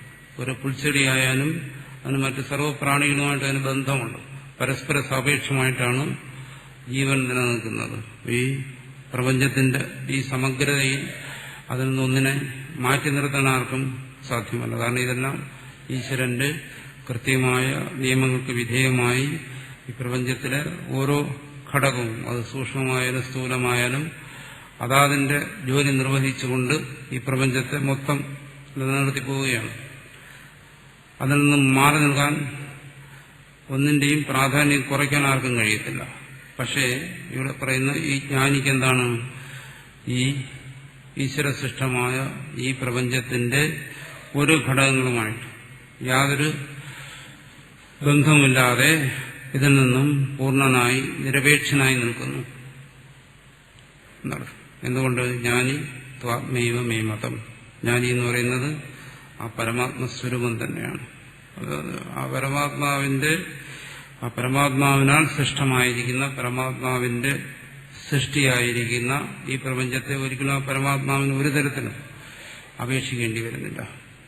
അതുകൊണ്ട് ജ്ഞാനിക്ക് മാത്രമേ ഈ പ്രപഞ്ചത്തിൽ നിരപേക്ഷനായി നിൽക്കാൻ കഴിയൂ. അങ്ങനെ പറയുന്നു, അസ്യ സർവഭൂതേഷു ബ്രഹ്മാദി സ്ഥാവരാന്തേഷു, ബ്രഹ്മാവ് തുടങ്ങി സ്ഥാവരം വരെയുള്ള ഭൂതങ്ങളിൽ ഇതെല്ലാം സാപേക്ഷികമായി നിൽക്കുന്നതാണ്. എല്ലാം സാപേക്ഷികമായി നിൽക്കുമ്പോൾ കശ്ചിത് അർത്ഥം വ്യപാശ്രയ, ഒരു അർത്ഥം വ്യപാശ്രയമില്ല. എന്നുവെച്ചാൽ പ്രയോജന നിമിത്ത ക്രിയാസാധ്യം. പ്രയോജനം കൊണ്ടാണ് സാധാരണ കർമ്മങ്ങളെല്ലാം അനുഷ്ഠിക്കപ്പെടുന്നത്. അങ്ങനെ കർമ്മങ്ങൾ അനുഷ്ഠിച്ച് നേടാൻ വ്യപാശ്രയോ വ്യപാശ്രയണം, കഞ്ചിത് ഭൂതവിശേഷമാശ്രയത്തിന് സാധ്യം. അങ്ങനെ ഒരു ആശ്രയബോധം ഏതെങ്കിലും ഒരു വസ്തുവിനെ ആശ്രയിച്ച് എന്തെങ്കിലും ചെയ്യേണ്ടതായിട്ടോ എന്തെങ്കിലും നേടേണ്ടതായിട്ടോ അങ്ങനെ കശ്ചിതർത്ഥവസ്തി ഒന്നും തന്നെ ഇല്ല എന്നർത്ഥം. അപ്പോൾ സമ്പൂർണമായ നിരപേക്ഷമായ ഒന്നിനെയും അപേക്ഷിക്കാതെയുള്ള പൂർണ്ണമായ സ്വതന്ത്രമായ ഒരു നിലനിൽപ്പാണ് ജ്ഞാനിയുടേത്. അപ്പോൾ വാസ്തവത്തിൽ മോക്ഷം എന്ന് പറയുന്ന ശബ്ദത്തിന്റെ തന്നെ അർത്ഥം സ്വാതന്ത്ര്യമാണ്. ആ സ്വാതന്ത്ര്യത്തിന്റെ ഏറ്റവും പരമോന്നതമായ അവസ്ഥ, അതായത് ഒരു ജീവന് സങ്കല്പിക്കാൻ കൂടി സാധ്യമാകാത്ത ഒരവസ്ഥയിലാണ് ജ്ഞാനി നിൽക്കുന്നത്. അപ്പം ജ്ഞാനി ഒന്നിനെയും ആശ്രയിക്കുന്നില്ല. ജ്ഞാനിയെ മറ്റുള്ളവർ ആശ്രയിക്കുന്നു, അല്ലെങ്കിൽ മറ്റുള്ളവർ പരസ്പരം ആശ്രയിക്കുന്നു. ഇതാണ് പ്രപഞ്ചത്തിന് സംഭവിച്ചുകൊണ്ടിരിക്കുന്നത്. ജഡമായാലും ശരി, ചേതനമായാലും ശരി.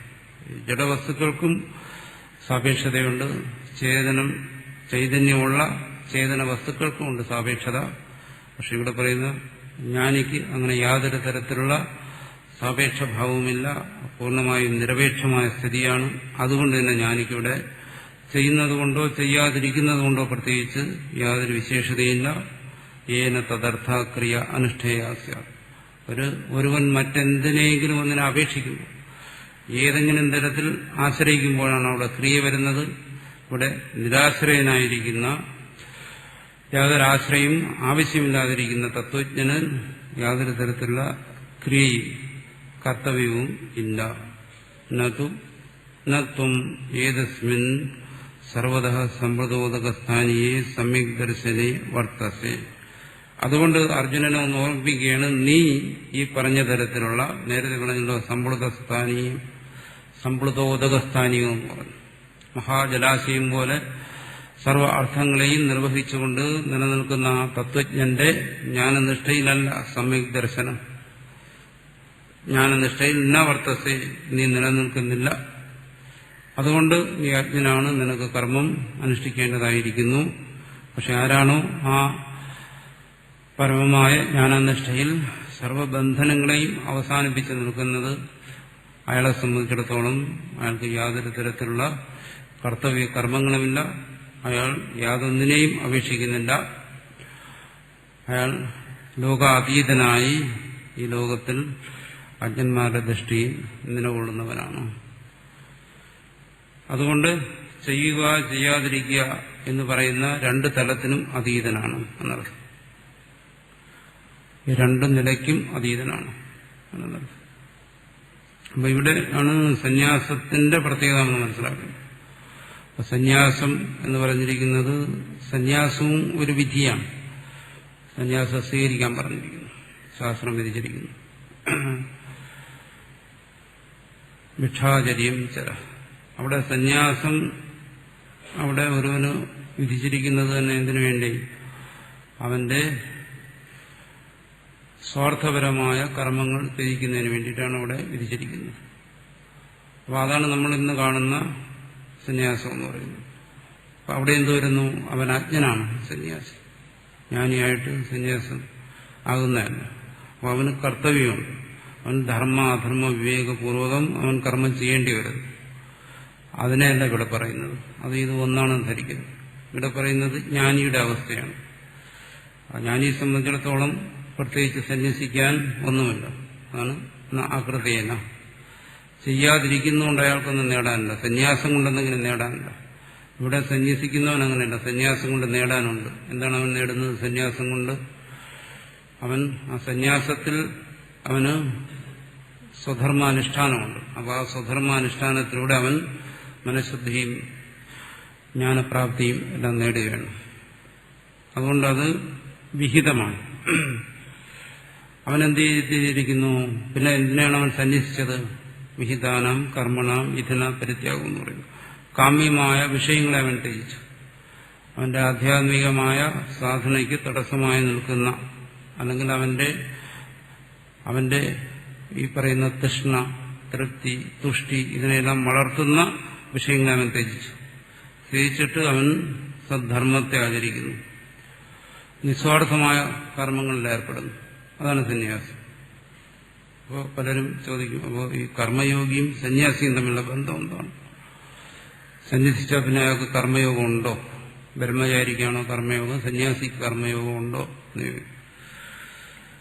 അപ്പോ ഉണ്ട്. എന്തുകൊണ്ട്? സന്യാസി കർമ്മയോഗിയാണ്. ഇപ്പൊ പറഞ്ഞ ആളല്ല. ഇപ്പൊ പറഞ്ഞ അത് അത്യാശ്രമിയെ കുറിച്ചാണ് പറയുന്നത്. അയാൾ സന്യാസിയാണ്, അയാൾ അത്യാശ്രമിയാണ്. എന്തുകൊണ്ട്? അയാളെ സംബന്ധിച്ചിടത്തോളം അനുഷ്ഠിക്കാനോ ഒന്നുമില്ല, ത്യജിക്കാനോ ഒന്നുമില്ല. പക്ഷെ സന്യാസി നമ്മൾ സാധാരണ വിഹിതമായ ശാസ്ത്രവിഹിതമായ രീതിയിൽ അനുവർത്തിക്കുന്ന സന്യാസം എന്ന് പറയുന്നത് അത് അജ്ഞന് വേണ്ടി പറയുന്ന സന്യാസമാണ്. അവിടെ അയാൾ ത്യജിക്കുന്ന എന്തിനെ? കാമ്യകർമ്മങ്ങളെ ത്യജിക്കുന്നു. അയാളെ ബന്ധിക്കുന്ന കർമ്മങ്ങളെ അയാൾ ത്യജിക്കുന്നു. അതിൽപ്പെടുന്നതാണ് ഗൃഹസ്ഥാശ്രമം. ഗൃഹസ്ഥാശ്രമം അവനെ ബന്ധിക്കുന്നതാണ്. അതുകൊണ്ട് അതിനെ ത്യജിക്കുന്നു. ത്യജിച്ചു കഴിഞ്ഞാൽ എന്ത് ചെയ്യുന്നു? അയാൾ ജ്ഞാനിയല്ല, അയാൾക്ക് ചിത്തശുദ്ധി ആവശ്യമാണ്. അതിനുവേണ്ടി അയാൾ കർമ്മം ചെയ്യുന്നു. അപ്പോൾ എന്ത് ചെയ്യുന്നു? നിസ്വാർത്ഥമായ കർമ്മങ്ങൾ ചെയ്യുന്നു. അങ്ങനെ നിസ്വാർത്ഥമായ കർമ്മങ്ങളിലാണ് നമ്മൾ പറയുന്ന ലോകസേവനവും മറ്റും വരുന്നത്. അത് എന്തിനു വേണ്ടി? ആത്യന്തികമായി ഒരു സ്വാർത്ഥത്തിന് വേണ്ടിയിട്ടാണ്. എന്തിന്? ആത്മലാഭത്തിന് വേണ്ടിയിട്ടാണ് അത് ചെയ്യുന്നത്. പക്ഷെ അത് പര ഉപകാരാർത്ഥമായി അത് പരിണമിക്കുന്നു. അല്ലെങ്കിൽ പര ഉപകാരാർത്ഥമെന്ന് കരുതി അവൻ ചെയ്യുന്ന കർമ്മങ്ങൾ സ്വാർത്ഥമായി പരിണമിക്കുന്നു. അവന്റെ ചിത്തശുദ്ധിക്കും അവന്റെ വിവേകദാർഢ്യത്തിനും അത് ഉപകരിക്കുന്നു. അങ്ങനെ കർമ്മം ചെയ്യുന്നതാണ് സന്യാസം എന്ന് പറയുന്നത്. അങ്ങനെയുള്ള കർമ്മത്തിലൂടെ ചിത്തശുദ്ധിയും ജ്ഞാനവും ആർജിച്ചു കഴിഞ്ഞാൽ അവൻ അത്യാശ്രമിയായിത്തീരുന്നു, സന്യാസത്തിനെയും അതിക്രമിക്കുന്നു. അങ്ങനെയുള്ള ഒരാളുടെ കാര്യമാണ് ഇവിടെ ചർച്ച ചെയ്യുന്നത്. അതുകൊണ്ട് ഇതിന്റെ ഓരോ നിലയും നമ്മൾ വ്യക്തമായി വേർതിരിച്ച് മനസ്സിലാക്കിയില്ലെങ്കിൽ നമ്മൾ എന്ത് ചെയ്യും? ചിലപ്പോൾ സന്യാസത്തിൽ തന്നെ അത്യാശ്രമിയായെന്നിരിക്കും. അത്യാശ്രമിയെ നമ്മൾ സന്യാസിയാണ് ധരിച്ചെന്നിരിക്കും. ഇത് രണ്ടും രണ്ട് കാര്യങ്ങളാണ്. അതുകൊണ്ട് സന്യാസിയും കർമ്മയോഗിയാണ്. നമ്മൾ സന്യാസം സ്വീകരിക്കുന്നതും കർമ്മയോഗ അനുഷ്ഠാനത്തിന് വേണ്ടി. അവിടെ കർമ്മത്തിന്റെ സ്വഭാവത്തിന് മാറ്റം വന്നു എന്നേ ഉള്ളൂ. അവിടെ കർമ്മയോഗം നിലനിൽക്കുന്നുണ്ട്. സന്യാസിക്ക് അത് ഉപേക്ഷിക്കാൻ സാധ്യമല്ല. മറിച്ച് ഇവിടെ പറയുന്ന വ്യക്തിയെ സംബന്ധിച്ചിടത്തോളം അവിടെ സന്യാസമില്ല. അവിടെ സന്യാസം നിലനിൽക്കുന്നില്ല. എന്തുകൊണ്ട്? അവിടെ ത്യജിക്കാനൊന്നുമില്ല. ജ്ഞാനാഗ്നി സർവകർമാണി, ജ്ഞാനാഗ്നി സർവകർമ്മങ്ങളെയും ദഗ്ധമാക്കി ദഹിപ്പിച്ചു കഴിഞ്ഞു. അതുകൊണ്ട് പിന്നെ ത്യജിക്കാനൊന്നുമില്ല, അനുഷ്ഠിക്കാനും ഒന്നുമില്ല. അങ്ങനെ ഒരവസ്ഥയിൽ ത്യജിക്കണമോ അതോ അനുഷ്ഠിക്കണമോ എന്നുള്ളത് അതിനുള്ള സമാധാനം അടുത്തിനി പറയാം, അടുത്ത് വരുന്ന ഭാഗങ്ങളിൽ പറയും. അതുകൊണ്ട് അർജുനനോട് പറയുകയാണ്, നത്വം ഏതസ്മിൻ സമ്യക് ദർശനേ വർത്തസി. അതാണ് മനസ്സിലാക്കുന്നത്. ഈ പറയുന്ന സമ്യക് ദർശനത്തിൽ നിലനിൽക്കുന്ന ഒരുവന് ആണ് ഈ പറഞ്ഞ അതീതാവസ്ഥയിൽ നിൽക്കുന്നത്. അർജുനനോട് ഭഗവാൻ പറയുന്നു, നീ അങ്ങനെ ഒരു അവസ്ഥയിലല്ല. അപ്പൊ അർജുനന്റെ അവസ്ഥയിലാണ് ലോകം മുഴുവൻ, അർജുനന്റെ അവസ്ഥയിലാണ്. അതിനപവാദമായി അപൂർവം പേരെ കിട്ടത്തുള്ളൂ. അപ്പോൾ ലോകം മുഴുവൻ കർമ്മത്തിനാണ് വിധിക്കപ്പെട്ടിരിക്കുന്നത്. ലോകം കർമ്മമാർഗത്തിൽ തന്നെ നിൽക്കണം എന്നാണ് പറയുന്നത്.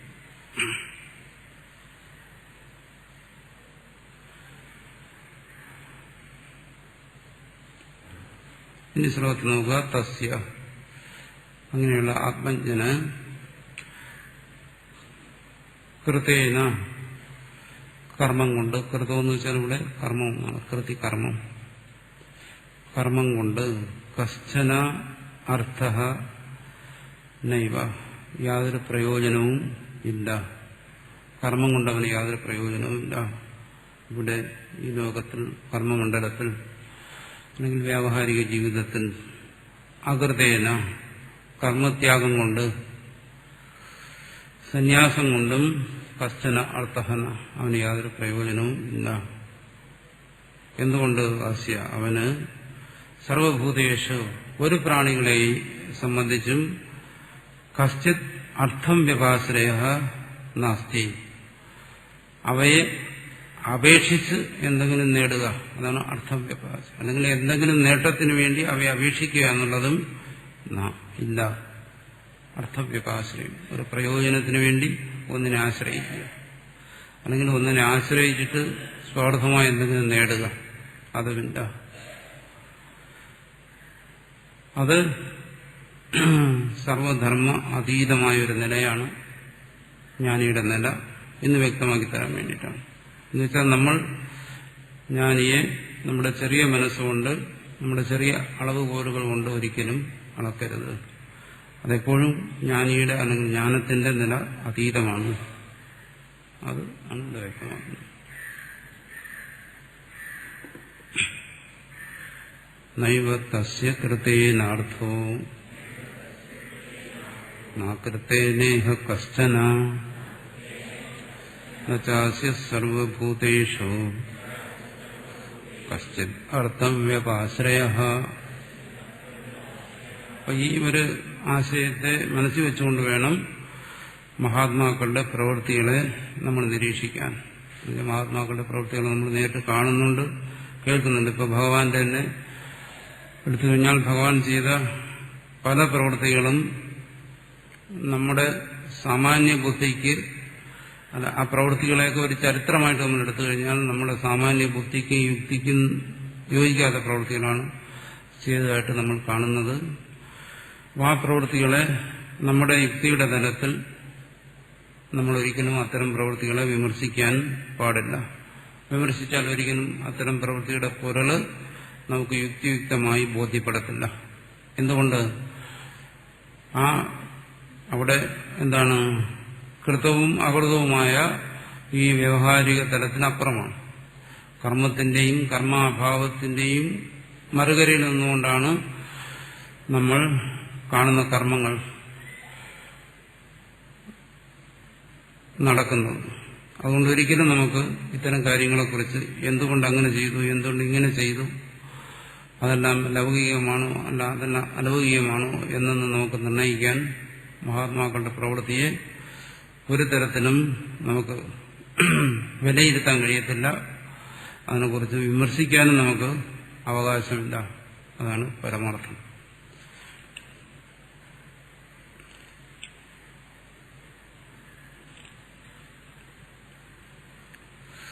അതുകൊണ്ട് അർജുനനോട് പറയും, ഇതിന്റെ ഏറ്റവും പരവുമായ ഒരു ആദർശത്തെ കാണിച്ചു കൊടുത്തിട്ട്, ജ്ഞാനനിഷ്ഠന്റെ അവസ്ഥ ഇതാണെന്ന് കാണിച്ചു കൊടുത്തിട്ട് അർജുനനോട് പറയുന്നു, നീ എന്താണ് ചെയ്യേണ്ടത്?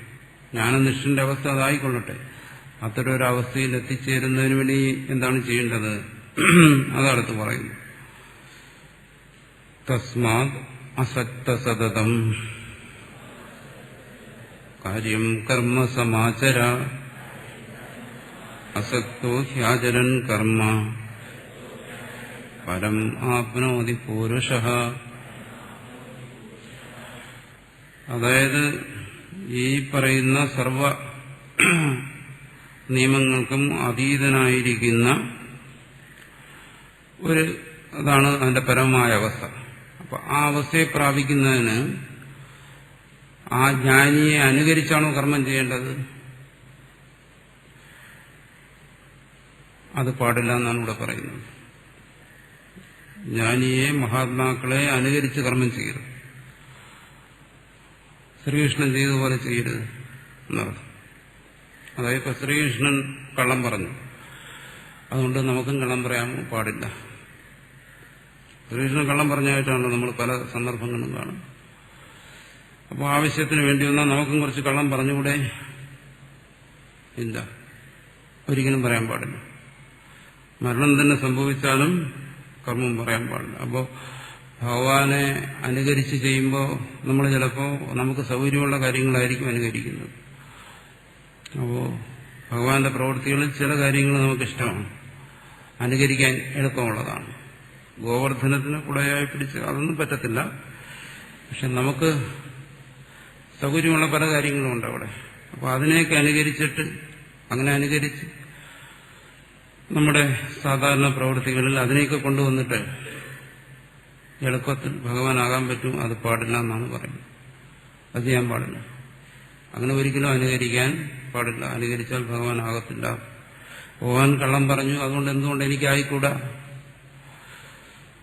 എന്ന് ഉള്ള ചോദ്യത്തിന് യാതൊരു പ്രസക്തിയുമില്ല. അതാണ് ഇവിടെ അർജുനനോട് പറയുന്നത്. തസ്മാത് അസക്തഃ ഏവം തസ്മാത് അസക്തഃ സംഘവർജിതനായി, ഈ സംഘവർജിതനായി ചെയ്യുക. ആ പരിപൂർണമായ നിസ്സംഗത ഭഗവാന് അല്ലെങ്കിൽ ഇവിടെ പറയുന്ന ജ്ഞാനിയിൽ കാണുന്നുണ്ട്. ആ നിസ്സംഗതയെ നീയും പുലർത്തുക, അതിനെ അനുകരിച്ചോളൂ, അതിന് ദോഷമുണ്ട്. അപ്പോൾ ജ്ഞാനിയെ ആ ഒരു ഭാഗത്തിൽ അനുകരിക്കാം. ജ്ഞാനിയും നിസ്സംഗനാണ്.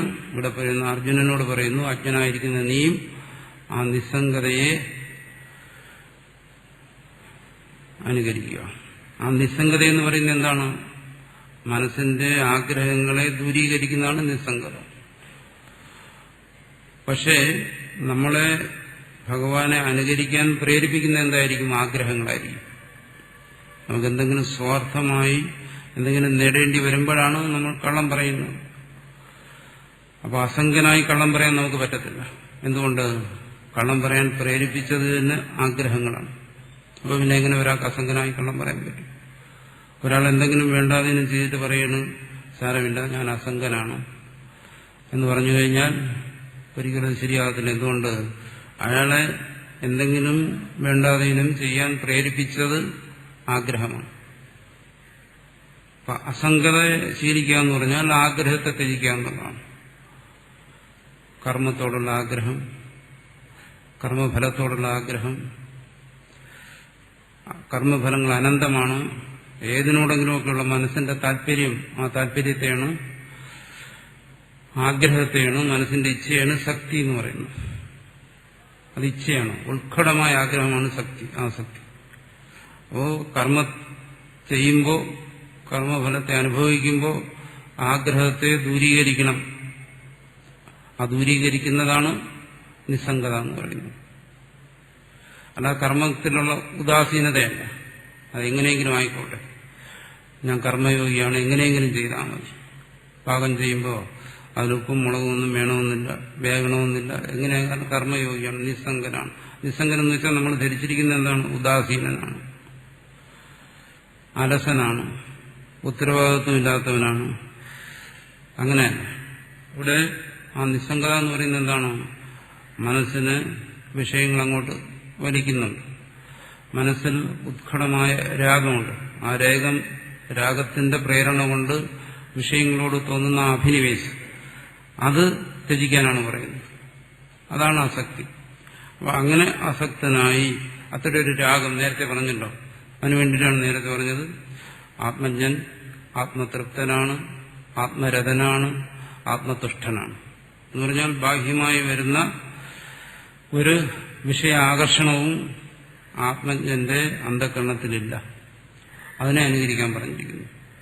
അങ്ങനെ അനുകരിച്ചിട്ട് സംഘവർജിത സതതം സർവദാ കാര്യം കർത്തവ്യം, അവിടെയാണ് പ്രധാനം. കർമ്മയോഗിയെ സംബന്ധിച്ചിടത്തോളം അയാൾ എന്ത് ചെയ്യണം? കാര്യം ചെയ്യണം. എന്നുവെച്ചാൽ കർത്തവ്യമേ ചെയ്യാവൂ. അതാണ്. ഒരു ബ്രഹ്മചാരിക്ക് അസത്യം പറയാൻ പാടില്ല. ബ്രഹ്മചാരിയുടെ വ്രതത്തിൽപ്പെടുന്നതാണ് എന്താണ്? സത്യവചനം. അത് ബ്രഹ്മചാരിയുടെ വ്രതത്തിൽപ്പെടുന്നതാണ്. സന്യാസിയുടെയും വ്രതത്തിൽപ്പെടുന്ന ഒരു കാര്യമാണ് സത്യവചനം. എന്നുവെച്ചാൽ വാക്കിൽ തന്നെ സത്യം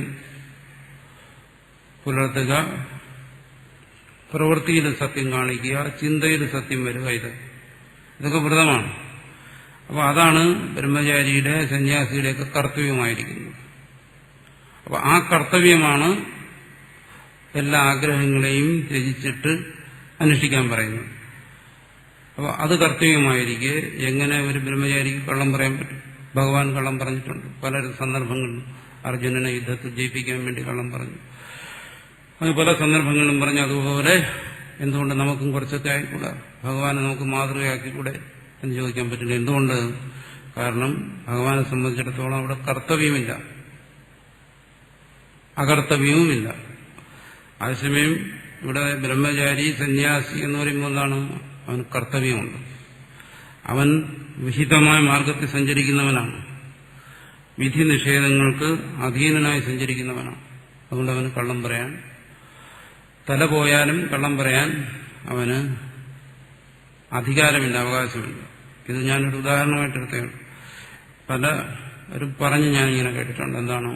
ഭഗവാൻ കള്ളം പറഞ്ഞിട്ടുണ്ട്, നമുക്കും കുറച്ച് കള്ളമൊക്കെ ആകാം എന്ന് പറഞ്ഞ് പറയുന്നതിനെ ന്യായീകരിക്കുന്നതാണ്. അത് പാടില്ലെന്നുള്ളതാണ്. അത് സ്വധർമ്മത്തിൽപ്പെടുന്നില്ല. ഇവിടെ കാര്യം, കർത്തവ്യം, സ്വധർമ്മം അത് നിത്യം എന്ന് വെച്ചാൽ നിരന്തരം അത് തന്നെ ചെയ്യണം.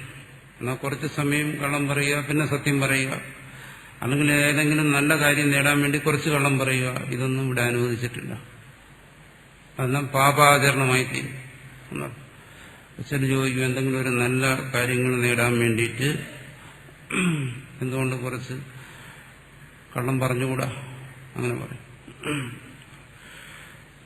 അപ്പൊ ഇവിടെ എന്താണ് ആത്യന്തികമായിട്ട് നേടുന്നത്? എന്താണ്? ഒരു കർമ്മയോഗി, സന്യാസി, ബ്രഹ്മചാരി നേടുന്ന എന്താണ്? അവന്റെ മനസ്സിന്റെ ശുദ്ധിയാണ്. വേറെ നേട്ടങ്ങളൊന്നും നേട്ടമല്ല. മറ്റെല്ലാം അവാന്തരമായി ഗുണമായി വരുന്ന നേട്ടങ്ങളാണ്. അതിനുള്ള പ്രാധാന്യം. അപ്പൊ നമ്മൾ കള്ളം പറഞ്ഞ് എന്തെങ്കിലും നേട്ടങ്ങൾ ഉണ്ടാക്കാൻ ശ്രമിച്ചു കഴിഞ്ഞാൽ അവിടെ നമുക്ക് നഷ്ടപ്പെടുന്നത് മുഖ്യമായ ഇതാണ്. ശരിയാണ്, കള്ളം പറഞ്ഞു കഴിഞ്ഞാൽ പലതും നേടാൻ പറ്റും. ഭൗതികമായ പല കാര്യങ്ങളും ചിലപ്പം കള്ളം പറഞ്ഞ് നേടാൻ കഴിഞ്ഞെന്നിരിക്കും. പക്ഷേ അവന് നഷ്ടപ്പെടുന്ന എന്തായിരിക്കും? അവന്റെ മനസ്സിന്റെ ശുദ്ധി. അത് നഷ്ടപ്പെടും. കള്ളം പറയുകയും മനഃശുദ്ധിയെ നിലനിർത്തുകയും ചെയ്യുക, അത് സാധ്യമല്ല. കാരണം അത് രണ്ടും ഒരിടത്തിരിക്കത്തില്ല. ശുദ്ധിയുള്ളിടത്ത് അസത്യം ഇരിക്കത്തില്ല, അസത്യം ഇരിക്കുന്നിടത്ത് ശുദ്ധി ഇരിക്കത്തില്ല. അതുകൊണ്ട് ഇത് രണ്ടും കൂടി ഒരുമിച്ച് കൊണ്ടുപോകാൻ പറ്റത്തില്ല. അത് സാധ്യമല്ല. കള്ളക്കണക്ക് എഴുതാൻ പറ്റത്തില്ല. ആശ്രമത്തിലായാലും സ്വന്തം ജീവിതത്തിലായാലും അതുപോലെയുള്ള പ്രവൃത്തികൾ ചെയ്യാൻ പറ്റത്തില്ല. അതുകൊണ്ടാണ് വ്യവഹാരങ്ങളിൽ പഴയകാലത്ത് സന്യാസിമാർക്ക് ഈ വ്യവഹാരങ്ങളെല്ലാം നിഷേധിച്ചത്. നമ്മൾ സമൂഹത്തിന്റെ നന്മയ്ക്ക് വേണ്ടി പ്രവർത്തിക്കുമ്പോൾ യാതൊരു കാരണവശാലും നമ്മുടെ ആർജവത്തെ നഷ്ടപ്പെടുത്താതെ, സത്യസന്ധതയെ നഷ്ടപ്പെടുത്താതെ പ്രവർത്തിക്കേണ്ടി വരിക. അത് വളരെ ബുദ്ധിമുട്ടുള്ള കാര്യമാണ്. പക്ഷെ അതൊരു സത്യമാണ്. സത്യത്തെ എന്തായാലും മനസ്സിലാക്കണം. സത്യത്തെ മനസ്സിലാക്കാനും അനുസരിക്കാനും ബാധ്യസ്ഥരാണ്. അവിടെ അത് ചെയ്തേ പറ്റൂ. ഒരു തരത്തിലും അസത്യത്തിനവിടെ സ്ഥാനമില്ല. ഭഗവാൻ ചെയ്തു എന്ന് പറഞ്ഞ് ചെയ്യാൻ ഒരിക്കലും ബ്രഹ്മചാരിക്കോ സന്യാസിക്കോ അവകാശമില്ല. അങ്ങനെ എന്തെങ്കിലും ചെയ്തു കഴിഞ്ഞാൽ ചിലപ്പോൾ ഭൗതികമായ എന്തെങ്കിലും നേട്ടം ഉണ്ടാകും. പക്ഷെ അവന് നഷ്ടപ്പെടേണ്ടതായ മനഃശുദ്ധി നഷ്ടപ്പെട്ടു തന്നെ ചെയ്യും. അപ്പൊ പലരും പറയാറുണ്ട്, പല സന്യാസിമാരും പറഞ്ഞ് ഞാൻ കേട്ടിട്ടുണ്ട്, അസംഗമായി എന്തുകൊണ്ട് ചെയ്തുകൂടാ, കുറെ കൃത്രിമങ്ങളൊക്കെ എന്തുകൊണ്ട് അസംഗമായി ആചരിച്ചുകൂടാ എന്നാണ്. അതുകൊണ്ട് പല നേട്ടങ്ങളും ഉണ്ടാവും. അപ്പൊ എന്താണ് വാസ്തവത്തിലുള്ള നേട്ടം? വാസ്തവത്തിന്റെ നേട്ടം എന്ന് പറയുന്നത് മനസ്സിന്റെ ശുദ്ധി തന്നെയാണ്. ആ നേട്ടത്തെ ബലികഴിച്ചിട്ട് മറ്റു നേട്ടങ്ങൾക്ക് വേണ്ടി എന്തെങ്കിലും കൃത്രിമമായി ഒരുവൻ പ്രവർത്തിച്ചു കഴിഞ്ഞാൽ അത് അവനെ സംബന്ധിച്ചിടത്തോളം ഏറ്റവും വലിയ നഷ്ടം തന്നെയാണ്. ചിലർ ചോദിക്കും, മറ്റുള്ളവർക്ക് ഗുണം വരാൻ വേണ്ടി, എനിക്ക് അതുകൊണ്ടൊന്നും വേണ്ട, എനിക്ക് പ്രത്യേകിച്ച് നേട്ടമൊന്നും വേണ്ട, മറ്റുള്ളവർക്ക് ഗുണം വരാൻ വേണ്ടിയിട്ട് എന്തെങ്കിലും കൃത്രിമങ്ങൾ ചെയ്തുകൂടെ എന്നുള്ളതാണ്. ഇപ്പോൾ ഈ ലോകത്തിലാരും ഒരു ആധ്യാത്മിക സാധനയും മറ്റുള്ളവർക്ക് വേണ്ടി ചെയ്തിട്ടില്ല. ആധ്യാത്മിക സാധന എന്ന് പറയുമ്പോൾ എന്താണ്? അവനവന്റെ ആത്മവിശുദ്ധിക്ക് വേണ്ടി ചെയ്യുന്നതാണ് സാധന എന്ന് പറയുന്നത്. ഒരാൾ സാധന ചെയ്തു കഴിഞ്ഞാൽ അതുകൊണ്ട് വേറൊരുത്തന്റെ അന്ധകരണം ശുദ്ധമാവുമെങ്കിൽ അത് ശരി. അതുകൊണ്ട് ആത്യന്തികമായി നമ്മൾ ചെയ്യുന്ന പ്രവൃത്തികൾ മറ്റുള്ളവർക്ക് ഗുണപ്പെടുന്നത് അത് ആ പ്രവൃത്തിയുടെ അവാന്തര ഫലങ്ങളാണ്, മുഖ്യഫലമാണ്. അത് പ്രയോജനപ്പെട്ടോട്ടെ, നല്ലത് തന്നെയാണ്. സത്കർമ്മങ്ങൾ ഏതായാലും അത് അന്യർക്ക് ഗുണം ചെയ്യും. പക്ഷെ ഒരു സാധകനെ സംബന്ധിച്ചിടത്തോളം അവന്റെ കർമാനുഷ്ഠാനം, സ്വധർമാനുഷ്ഠാനത്തിന്റെ മുഖ്യമായ ഫലം എന്ന് പറയുന്നത് അവന്റെ തന്നെ അന്ധകരണ ശുദ്ധിയാണ്. നമ്മുടെ ആചാര്യന്മാർ പോലും പറയുന്നതാണ്. ഗ്രന്ഥങ്ങൾ എഴുതുന്നവർ പോലും പറയുന്നത് എന്താണോ? മമ ബോധവിശുദ്ധയെ, എന്റെ മനസ്സിന്റെ വിശുദ്ധിക്ക് വേണ്ടി ഞാനത് ചെയ്യുന്നു എന്നാണ്. മറ്റുള്ളവരെ നന്നാക്കാൻ വേണ്ടിയിട്ടുള്ളതെന്നുള്ളത്. തീർച്ചയായും അതുകൊണ്ട് മറ്റുള്ളവർ നന്നായിട്ടുണ്ട്, അത് വേറെ കാര്യം. പക്ഷെ അതിനുവേണ്ടി വളഞ്ഞ മാർഗത്തിലൂടെ സഞ്ചരിക്കുക, അത് ശാസ്ത്രം അനുവദിച്ചിട്ടില്ല, ആചാര്യന്മാര് സമ്മതിച്ചിട്ടുള്ളതുമല്ല. അങ്ങനെ പലരും പറഞ്ഞു കേൾക്കുന്നുണ്ട്. ഇങ്ങനെയുള്ള സത്സംഗങ്ങളിലൊക്കെ പലരും ചോദിക്കാറുണ്ട്, ഇന്നത്തെ ലോകത്തിൽ അങ്ങനെ ഏറ്റവും ശുദ്ധമായ ഒരു മാർഗത്തിലൂടെ ആർക്കെങ്ങനെ ജീവിക്കാൻ പറ്റും? കുറെ ഒക്കെ കള്ളങ്ങളും കൃത്രിമങ്ങളും നമ്മൾക്ക് സ്വീകരിക്കേണ്ടി വരത്തില്ല, അല്ലെങ്കിൽ വ്യവഹാരം എങ്ങനെ മുന്നോട്ട് കൊണ്ടുപോകും അതുമാത്രമല്ല ഇതിന്റെ പ്രായോഗികത എന്ന് പറയുന്നു. പ്രായോഗികതയിൽ കുറച്ച് വെള്ളം ചേർക്കേണ്ടി വരത്തില്ലേ? അല്ലാതെ ഈ ആദർശങ്ങൾ എങ്ങനെ പ്രായോഗികമാകും? ഇങ്ങനെയൊക്കെ ധാരാളം ചോദ്യങ്ങൾ ഇത്തരം സന്ദർഭങ്ങളിൽ ചോദിക്കാറുണ്ട്. പക്ഷെ നിങ്ങളിതിനെ എങ്ങനെ പ്രായോഗികമാക്കുന്നു, നിങ്ങളിതിനെ എങ്ങനെ സൗകര്യപ്പെടുത്തുന്നു, അതൊക്കെ അവരവരുടെ ഇഷ്ടം, അവരവരുടെ സൗകര്യം. പക്ഷെ ഇതിനെ സംബന്ധിച്ചുള്ള സത്യം ഇതാണ്. ഇതിൽ യാതൊരു തരത്തിലുള്ള വെള്ളം ചേർക്കലും അനുവദിച്ചിട്ടില്ല. നമ്മുടെ ശാസ്ത്രങ്ങളോ ആചാര്യന്മാരോ അനുവദിച്ചിട്ടില്ല. ധർമ്മം എന്താണെന്ന് തിരിച്ചറിയുക,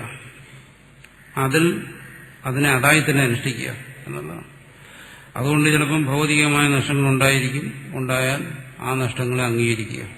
അതിനുവേണ്ടിയിട്ടാണ് പറഞ്ഞത് ജയ പരാജയങ്ങൾ സമബുദ്ധിയോടുകൂടിയിരിക്കണം എന്ന് പറഞ്ഞിരിക്കുന്നു.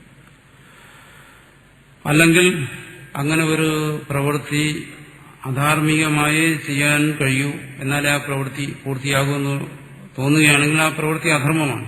ആ പ്രവൃത്തി ചെയ്യാതിരിക്കുക, അതിനാണ് വിവേകം. ധാർമ്മികമായി ചെയ്യാൻ കഴിയുമെന്നുള്ള പ്രവൃത്തികൾ മാത്രം ചെയ്യുക, അതാണ് ഒരു സാധകൻ ചെയ്യേണ്ടത്.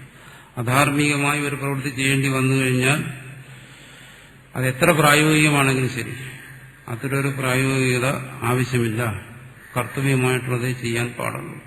ധർമ്മബുദ്ധിക്ക് നിരക്കാത്ത ഒരു പ്രവൃത്തി ചെയ്തു കഴിഞ്ഞാൽ അവന്റെ മനസ്സിന്റെ ഋജിത്വം നഷ്ടപ്പെടും, അവന്റെ മനസ്സിന്റെ സത്യസന്ധത നഷ്ടപ്പെടും. അതുകൊണ്ട് പ്രായോഗികമായി എന്തൊക്കെ നേടിയാലും, ഈ ലോകത്തിൽ എന്തൊക്കെ നേടിയാലും ശരി, അവന്റെ അന്ധകരണത്തിന്റെ ശുദ്ധി അതുകൊണ്ട് നഷ്ടപ്പെടും. അതുകൊണ്ടൊരിക്കലും ഭഗവാൻ കള്ളം പറഞ്ഞു എന്ന് പറഞ്ഞ് നമുക്ക് കള്ളം പറയാനുള്ള ലൈസൻസ് അതല്ല. കാരണം എന്തുകൊണ്ട്? ഭഗവാനെ സംബന്ധിച്ചിടത്തോളം അവിടെ കർത്തവ്യമില്ല. ഭഗവാൻ പറഞ്ഞ വാസ്തവത്തിൽ കള്ളമാണോ സത്യമാണോ എന്നും കൂടി നമുക്കറിയത്തില്ല. അതും വേറൊരു കാര്യം. നമ്മളിലിരിക്കുന്ന ഈ കള്ളവാസനകൾ ഉള്ളതുകൊണ്ടാണ് നമ്മൾ പറഞ്ഞത് ഭഗവാൻ പറഞ്ഞു കള്ളമാണ്. എന്തുകൊണ്ട്? നമ്മുടെ ഉള്ളിൽ കള്ളത്തരമുണ്ട്. നമ്മൾ കാണുമ്പം കള്ളവും സത്യവും നമ്മൾ വേർതിരിച്ച് കാണും. അതുകൊണ്ട് അതിനെ നമ്മൾ അസത്യത്തിന്റെ കോടിയിൽപ്പെടുത്തിയിരിക്കുകയാണ്. വാസ്തവത്തിൽ അത് സത്യമാണോ അസത്യമാണോ നമുക്കറിയത്തില്ല. അത് നമ്മുടെ ചിന്തയ്ക്കും ബുദ്ധിക്കും അപ്പുറമുള്ള കാര്യമാണ് ഭഗവാന്റെ അലൗകികമായ പ്രവൃത്തികൾ. അതുകൊണ്ട് അതിനെ അസത്യം എന്ന് പറയുന്നത് തന്നെ അസംബന്ധമാണ്. ഭഗവാൻ പറഞ്ഞ വാക്കുകളിൽ അസത്യമുണ്ടെന്ന് കരുതുന്നത് തന്നെ പരമാർത്ഥത്തിൽ നമുക്ക് അങ്ങനെ നിർണയിക്കാൻ കഴിയാത്ത ഒരു കാര്യമാണ്. എന്തായാലും അത് അസത്യമാണ്, ഭഗവാൻ പറഞ്ഞ വാക്ക് അസത്യമാണെന്ന് കരുതിയിട്ട് അതിനെ നമ്മൾ അനുസരിക്കാൻ പാടില്ല എന്ന് പറയാൻ വേണ്ടിയിട്ടാണ് ഇവിടെ പറഞ്ഞത്. കാര്യം കർത്തവ്യം എന്ന് പറയുന്ന ആ വാക്കൻ പറയും സ്വധർമ്മം എന്ന് പല സന്ദർഭങ്ങളിലും പറയും. ആ സ്വധർമ്മം അതേ പാടുള്ളൂ, സ്വധർമ്മമല്ല. അധർമ്മലേശം പോലും അവിടെ പാടില്ല. അത് നിത്യം സമാചര നിർവർത്തയ, അത് സദാ ചെയ്യണം. അതിന് യാതൊരു തരത്തിലുള്ള വിട്ടുവീഴ്ചയും വരാൻ പാടില്ല. ഇതാണ്. അങ്ങനെ വന്നാലേ ചിത്തശുദ്ധി വരത്തുള്ളൂ. അത് സാധാരണഗതിയിൽ പ്രായോഗികമല്ലല്ലോ എന്ന് ചോദിക്കും, പലരും ചോദിക്കും. അതെങ്ങനെ പറ്റും? ഇന്നത്തെ ഈ ലോകത്ത് കള്ളവും കാപട്യവും എല്ലാം നിറഞ്ഞ ഒരു ലോകത്ത് ഞാൻ ഒരുത്തൻ മാത്രം സത്യസന്ധനായി കഴിഞ്ഞാൽ എങ്ങനെ ശരിയാകുമെന്നാണ് പലരും ചോദിക്കുന്നത്. മറ്റുള്ളവരെല്ലാം കള്ളത്തിനും കാപട്യത്തിനും ജീവിക്കുമ്പോൾ ഞാൻ ഒരുത്തൻ മാത്രം ഇടയ്ക്ക് സത്യസന്ധനായി കഴിഞ്ഞാൽ എങ്ങനെ ശരിയാകും എന്നാണ്. അതുകൊണ്ടാണ് മനുഷ്യൻ പറഞ്ഞത് മനുഷ്യാണ് സഹസ്രേഷു എന്ന് പറഞ്ഞു. അനന്ത മനുഷ്യരിൽ കശ്ചിത്, ഏതോ ഒരുവൻ മാത്രമേ ആ സത്യത്തിന്റെ മാർഗത്തിൽ സഞ്ചരിക്കുന്നുള്ളൂ. മറ്റുള്ളവരെല്ലാം അങ്ങനെ മാർഗത്തിൽ സഞ്ചരിക്കണമെന്ന് ആഗ്രഹിച്ചാലും അതിന് കഴിയത്തില്ല. സഞ്ചരിച്ചു എന്ന് ഭാവിച്ചാലും ശരി അതിന് കഴിയത്തില്ല. കാരണം അവനവന്റെ അന്ധകരണത്തിന്റെ അതിസൂക്ഷ്മമായ കുടിലതകളെ വക്രതകളെ തിരിച്ചറിയാൻ ആധ്യാത്മിക സാധകന്മാർക്ക് പോലും സാധ്യമല്ല, ഇന്ന് സാധാരണ മനുഷ്യന് സാധ്യമല്ല. അതുകൊണ്ട് ഭൂരിപക്ഷവും ഈ അസത്യത്തിന്റെ മാർഗത്തിൽ തന്നെ സഞ്ചരിക്കുന്നവരാണ്. അതുകൊണ്ട് ഇത് സർവ്വസാധാരണമായ, ആത്യന്തികമായി സർവ്വസാധാരണമായ കാര്യങ്ങളൊന്നുമല്ല. നമ്മൾ സമൂഹത്തിന് കൊടുക്കാവുന്നുള്ളത് എന്താണ്? ആത്യന്തികമായി കുറച്ച് ധർമ്മബോധം അതേ സമൂഹത്തിന് കൊടുക്കാൻ പറ്റും. ആത്യന്തികമായ ആധ്യാത്മിക സാധനങ്ങൾ ഒരിക്കലും സമൂഹത്തിൽ അത് പ്രായോഗികമല്ല എന്നർത്ഥം. അത് അറിയാം. ഭഗവാൻ പറഞ്ഞിട്ടുണ്ട്, എന്താണ്? ഗീത എല്ലാവർക്കും വേണ്ടി പറയാൻ പറഞ്ഞിട്ടുണ്ട്. എല്ലാവർക്കും ഉപദേശിച്ചു കൊടുക്കാൻ പറഞ്ഞു. പിന്നെ ഒന്നുകൂടെ അതിനെ പരിഷ്കരിച്ച് പറഞ്ഞു, എന്താണ്? നാഭക്തായ നജാ ശുശ്രൂഷവേ, ഭക്തിയില്ലാത്തവന് പറഞ്ഞിട്ട് കാര്യമില്ല, കേൾക്കാൻ ഇഷ്ടമില്ലാത്തവന് പറഞ്ഞിട്ട് കാര്യമില്ല എന്ന് പറഞ്ഞു. പിന്നെ ഒന്നുകൂടി പരിഷ്കരിച്ചിട്ട് പറഞ്ഞു, എന്താണ്? മനുഷ്യാണ് സഹസ്രേഷു കശ്ചിത്, കോടാനുകോടികളിൽ ഒരുവൻ മാത്രമേ ശരിക്കും ഈ പറഞ്ഞ മാർഗത്തിലൂടെ സഞ്ചരിക്കത്തുള്ളൂ. അതാരാണ് എന്നുള്ളതാണ് ഇവിടുത്തെ പ്രശ്നം. അപ്പോൾ അതാണ് ഇതിന്റെ സത്യമായ സ്ഥിതി. അതിൽ നമ്മൾ ആ തത്വത്തെ തത്വമായി തന്നെ മനസ്സിലാക്കുക. അതിനൊരിക്കലും നമ്മൾ മായം കലർത്താതിരിക്കുക. അതാണ് ഇവിടെ പറയുന്നത്. അക്കാര്യം കർത്തവ്യം നിത്യം സദാ കർമ്മസമാചര നിർവർത്തയ. അതുകൊണ്ട് ഭഗവാനെ നമുക്കറിയില്ല, ഭഗവാന്റെ നില എന്താണെന്നറിയില്ല. അതുകൊണ്ട് ഒരിക്കലും അതിനെ അനുകരിക്കരുത്. ആരും അങ്ങനെ അനുകരിക്കാൻ പാടില്ല. എന്തുകൊണ്ട്? അസക്തോഹി, അസക്തനായി, യസ്മാ സമാചരൻ ഈശ്വരാർത്ഥം കർമ്മകുർവൻ, ഈശ്വരാർത്ഥമായി കർമ്മം, ഈശ്വരാർത്ഥമായി കർമ്മം ചെയ്യാന്ന് വെച്ചാൽ സ്വാർത്ഥത്തെ തേച്ച് കർമ്മം ചെയ്യുക എന്നർത്ഥം. ഈശ്വര സ്മരണയോടുകൂടി കർമ്മം ചെയ്യുക. കർമ്മം ചെയ്യുമ്പോൾ കർമ്മത്തെക്കുറിച്ചുള്ള, കർമ്മത്തിനോടുള്ള ഉത്കടമായ ആഗ്രഹം, അഭിനിവേശം, കർമ്മഫലങ്ങളോടുള്ള അഭിനിവേശം, അതിന്റെ സ്ഥാനത്ത് ഈശ്വരനോടുള്ള അഭിനിവേശം, ഈശ്വരനോടുള്ള ആഗ്രഹം മനസ്സിൽ നിർത്തുക. അതാണ് ഈശ്വരാർത്ഥമായി കർമ്മം ചെയ്യുക എന്ന് പറയുന്നത്. അല്ലാതെ കർമ്മം ചെയ്ത് ഈശ്വരന് കൊടുക്കുക എന്നുള്ളത്, അന്നം ഉണ്ടാക്കി ബാഹ്യമായി ഭഗവാന് നിവേദിക്കുന്നതുകൊണ്ട് അത് ഈശ്വരാർത്ഥമായ കർമ്മമാകത്തില്ല. അങ്ങനെ നിവേദിക്കുന്ന എത്രയോ പുരോഹിതന്മാരുണ്ട്. അവരൊന്നും കർമ്മയോഗികളല്ല. എല്ലാ ദിവസവും അന്നം ഉണ്ടാക്കിയിട്ട് നിവേദിക്കുന്നവരുണ്ട്, അമ്പലങ്ങളിൽ നിവേദിക്കുന്നവരുണ്ട്. അവരൊന്നും ഒരിക്കലും കർമ്മയോഗികളല്ല. അവർക്കൊരിക്കലും ഈ കർമ്മയോഗത്തിന്റെ തത്വം മനസ്സിലാക്കി ചെയ്യുന്നതല്ല. അതുകൊണ്ട് ഈശ്വരാർത്ഥമായി കർമ്മം ചെയ്യുക എന്ന് പറഞ്ഞു കഴിഞ്ഞാൽ പൂവരച്ച് മാല കെട്ടി വിഗ്രഹത്തിൽ കൊണ്ട് ചേർത്തുക, അല്ലെങ്കിൽ നിവേദ്യം ഉണ്ടാക്കി ഭഗവാന്റെ മുമ്പിൽ സമർപ്പിക്കുക, മണിയടിക്കുക, വിളക്ക് കൊളുത്തുക, ഇതൊക്കെയാണെന്ന് ആരും ധരിച്ചു പോകരുത്. അത്തരം കർമ്മങ്ങളിലും ഈശ്വര സമർപ്പണം വന്നാണ് നല്ലത്. അത് വേണ്ടെന്നല്ല പറയുന്നത്. പക്ഷെ ഇത് അമ്പലങ്ങളെ സംബന്ധിച്ചോ പുരോഹിതന്മാരെ സംബന്ധിച്ചോ പറയുന്ന ഒന്നല്ല ഈശ്വരാർത്ഥമായ കർമ്മം എന്ന് പറയുന്നത്. അതിൽ ഒതുക്കേണ്ട ഒരു കാര്യവുമല്ല. അങ്ങനെ ചെയ്തുകൊണ്ടിരിക്കുന്ന ഒരു പ്രവൃത്തി ആരും, ഒരു പുരോഹിതനും ഈശ്വരാർത്ഥമായി അറിഞ്ഞുകൊണ്ട് ചെയ്യുന്നു എന്ന് കരുതാൻ നിവർത്തിയില്ല. ചെയ്യുന്നവരുണ്ടായേക്കും അപൂർവമായി. പക്ഷേ ഒരുവന്റെ സർവ്വപ്രവൃത്തികളും, എല്ലാ പ്രവൃത്തികളും ഈശ്വരാർത്ഥമായി ചെയ്യുക എന്നുള്ളതാണ്. അവിടെ സ്വാർത്ഥത്തെ ത്യജിച്ച് ദൃഢമായ ഈശ്വരാഭിനിവേശത്തോടുകൂടി ചെയ്യുക, ഈശ്വര ഭക്തിയോടുകൂടി ചെയ്യുക. അതാണ് ഈശ്വരാർത്ഥമായി ചെയ്യുന്ന. അങ്ങനെ കുറുവൻ അവൻ പരം മോക്ഷം ആപ്നോതി, അവൻ പരമമായ മോക്ഷത്തെ പ്രാപിക്കുന്നു. പുരുഷ എങ്ങനെ ഇതവനെ മോക്ഷത്തിലെത്തിക്കുന്നു? ഈശ്വര ഭക്തിയോടുകൂടി ചെയ്യുമ്പോൾ എങ്ങനെ? സത്വശുദ്ധി ദ്വാരേണ, സത്വശുദ്ധിയിലൂടെ, ചിത്തശുദ്ധിയിലൂടെ ഈശ്വരാർത്ഥമായി കർമ്മം ചെയ്യുമ്പോൾ. അവിടെയാണ് ഈശ്വര ഭക്തിയുടെ പ്രാധാന്യം. ഈശ്വര ഭക്തി എന്ന് പറയുന്നതും എന്തിനു വേണ്ടിയിട്ടാണ് ഇവിടെ ഈശ്വരഭക്തി? ഒരാൾ ഭക്തനാകുന്ന എന്തിനു വേണ്ടിയിട്ട്? ഈശ്വരപ്രസാദത്തിന് വേണ്ടിയിട്ട്, ഈശ്വരാനുഗ്രഹത്തിന് വേണ്ടിയിട്ടാണ് ഒരുവൻ ഈശ്വരഭക്തനാകുന്നത്. സാധാരണ മനുഷ്യൻ അങ്ങനെയല്ല. അവനെ കാമങ്ങളാണ് ഈശ്വരഭക്തിക്ക് പ്രേരിപ്പിക്കുന്നത്. അമ്പലത്തിൽ പോയി മണിയടിക്കുന്നതും തൊഴുന്നതും അതും അവന്റെ ഒരു കാമനയാണ്. പക്ഷെ അത്തരം കാമന കൊണ്ടുള്ള ഭക്തിയല്ല ഇവിടെ പറയുന്നത്. ഇവിടെ പറയുന്നത് എന്താണ്? ഈശ്വരപ്രസാദത്തിന് വേണ്ടിയിട്ടുള്ള. ആ ഈശ്വരപ്രസാദം എന്ന് പറയുന്നത് എന്താണ്? അത് തന്നെയാണ് മുഖ്യമായും സത്വശുദ്ധി, അന്ധകരണശുദ്ധി തന്നെയാണ് ഈശ്വരപ്രസാദം.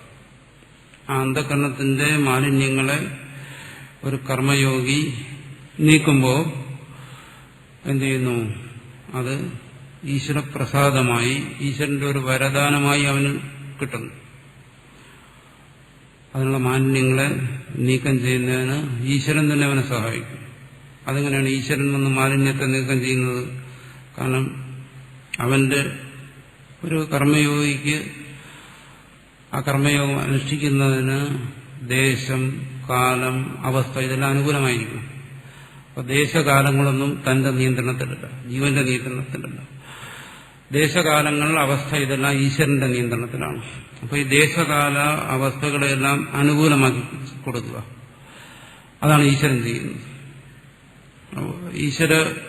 അങ്ങനെയാണ് ഈശ്വരൻ അവന് ചിത്തശുദ്ധിയെ ഉണ്ടാക്കി കൊടുക്കുന്നത്. കാരണം അവന് നിയന്ത്രണമില്ലാത്തതാണല്ലോ.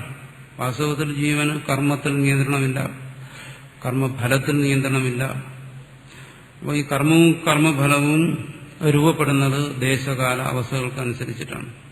അപ്പൊ ദേശകാല അവസ്ഥകളെ അവൻ അനുകൂലമാക്കി കർമ്മത്തെയും കർമ്മഫലത്തെയും അവന് വിധേയമാക്കി കൊടുക്കുന്ന ആരാണ്? അതിനാണ് ഈശ്വരന്റെ ആവശ്യം.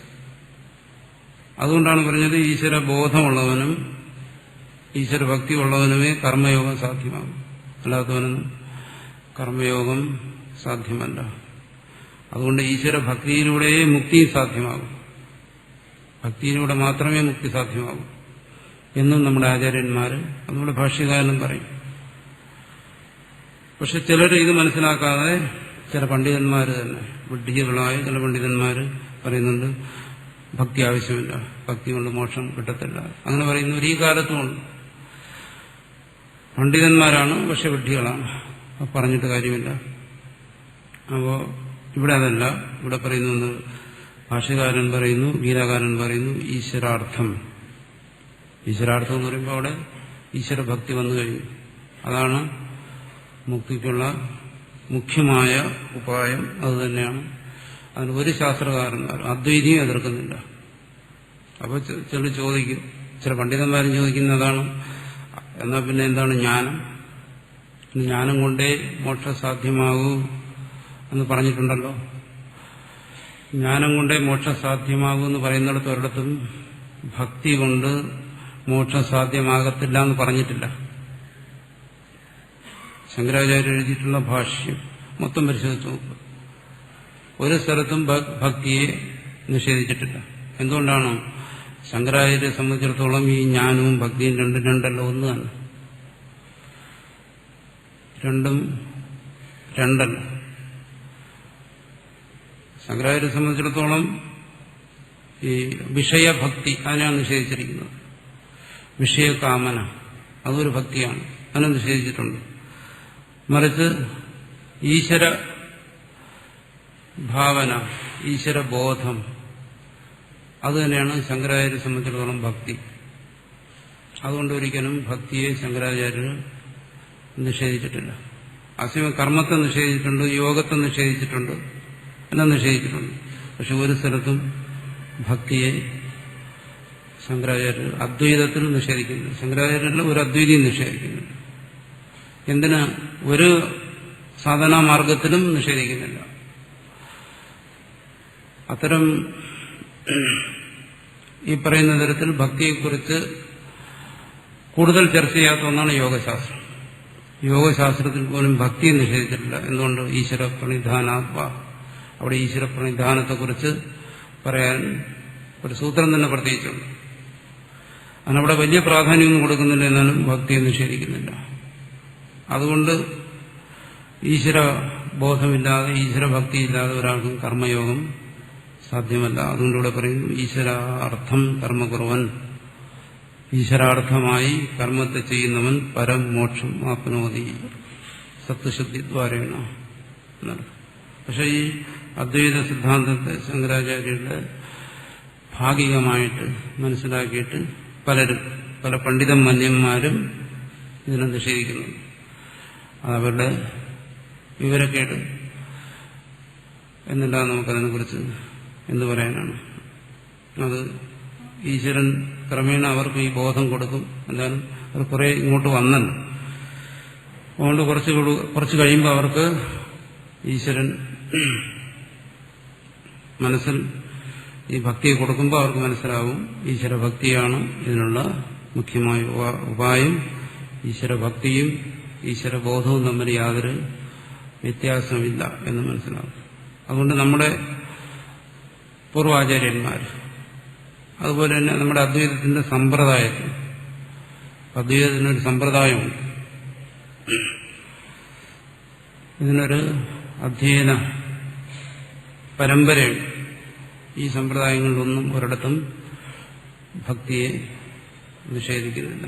പിന്നെ ഇടയ്ക്ക് ചില ആൾക്കാർ സ്വയം ആചാര്യന്മാരായി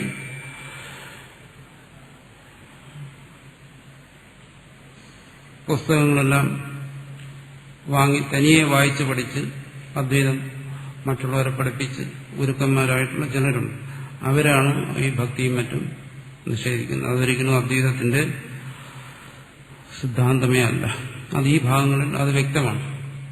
അതുകൊണ്ടാണ് ഞാനതിനെ പ്രത്യേകിച്ച് എടുത്തു പറയുന്നത്. അങ്ങനെ ഒരു ചോദ്യം ഉണ്ടായിരുന്നു ഇവിടുന്ന് തന്നെ, കർമ്മയോഗിക്ക് ഈശ്വരന്റെ ആവശ്യമുണ്ടോ എന്ന്. അപ്പൊ അങ്ങനെ ഒരു ചിന്താഗതി, ഒരു പകർച്ചവ്യാധി ഇവിടെയും കടന്നുകൂടിയിട്ടുണ്ട്. അതുകൊണ്ടാണ് ആ കാര്യത്തിന് ഞാൻ പ്രത്യേകിച്ച് ഉറപ്പിച്ച് പറയുന്നത്. അത് ഭാഷ്യത്തെ ഉദ്ധരിച്ചുകൊണ്ട് തന്നെ ഈശ്വരാർത്ഥം, ആ കർമ്മം ചെയ്യുന്നവൻ പരമോക്ഷമാപ്നോതി. ഇത് അർജുനന് വേണ്ടി പറയുകയാണ്. നേരത്തെ ഭഗവാൻ പറഞ്ഞ സ്വന്തം കാര്യം, ഇവിടെ ഇപ്പോൾ പറയുന്നത് അർജുനന് വേണ്ടി.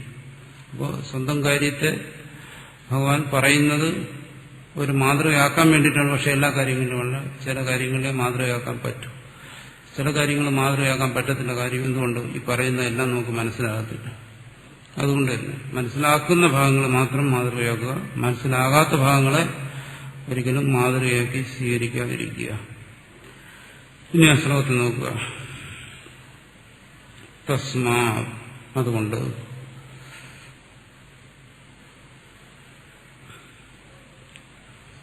അസക്ത, അസക്തനായി.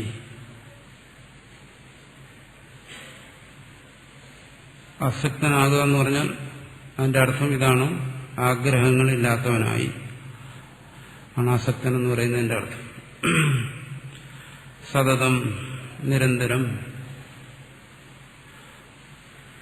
കാര്യം കർമ്മ സമാചര, കർത്തവ്യമായ പ്രവർത്തികളെ, അത് അടിവരയിട്ട് മനസ്സിലാക്കണം. കാര്യം കർമ്മ, കർത്തവ്യമായ പ്രവൃത്തികളെ സമാചര, സമ്യക്കായി അനുഷ്ഠിക്കൂ, നല്ലവണ്ണം ചെയ്യൂ. പ്രവൃത്തിയെ എങ്ങനെയെങ്കിലും ചെയ്താലും പോരാ, നല്ലവണ്ണം തന്നെ ചെയ്യണം. എന്നുവെച്ചാൽ പ്രവൃത്തികളിൽ കഴിയുന്നത് ന്യൂനത കൂടാതെ ചെയ്യണം. ഉദാസീനതയോടോ ഉത്തരവാദിത്വമില്ലാതെയോ കർമ്മങ്ങൾ ചെയ്യരുത്. കഴിയുന്നത് എത്രമാത്രം എന്നുള്ളത് ആ വ്യക്തിയുടെ കഴിവിനെ ആശ്രയിച്ചിരിക്കുന്നു. അത് കഴിയുന്നതും ഭംഗിയായി പൂർണ്ണമായി തന്നെ കർമ്മങ്ങളെ, കർത്തവ്യമായ കർമ്മങ്ങളെ ചെയ്യുക. അങ്ങനെ ചെയ്യുന്നവനായ പുരുഷ, ജീവൻ, അസക്ത ആചരൻ, അസക്ത കർമ്മ ആചരൻ പുരുഷ, അങ്ങനെ അസക്തനായി ആശകളെല്ലാം പരിത്യജിച്ചുകൊണ്ട്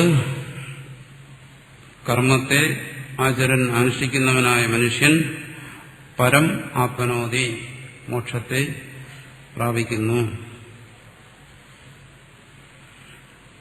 ഇത് അജ്ഞാനിയുടെ കർമ്മനിഷ്ഠയെക്കുറിച്ചാണ് ഈ ശ്ലോകത്തിൽ പറഞ്ഞിരിക്കുന്നത്.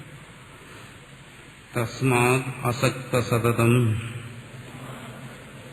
കാര്യം കർമ്മ സമാചര,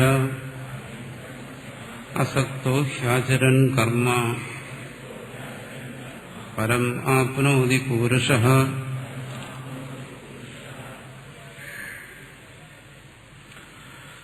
അതിനി താനീ പറയുന്നത് തികച്ചും പ്രാമാണികമാണ്, തന്റെ ഒരു മനസ്സിന്റെ കൽപ്പനയല്ല എന്നുള്ളതാണ് അടുത്ത് പറയുന്നത്.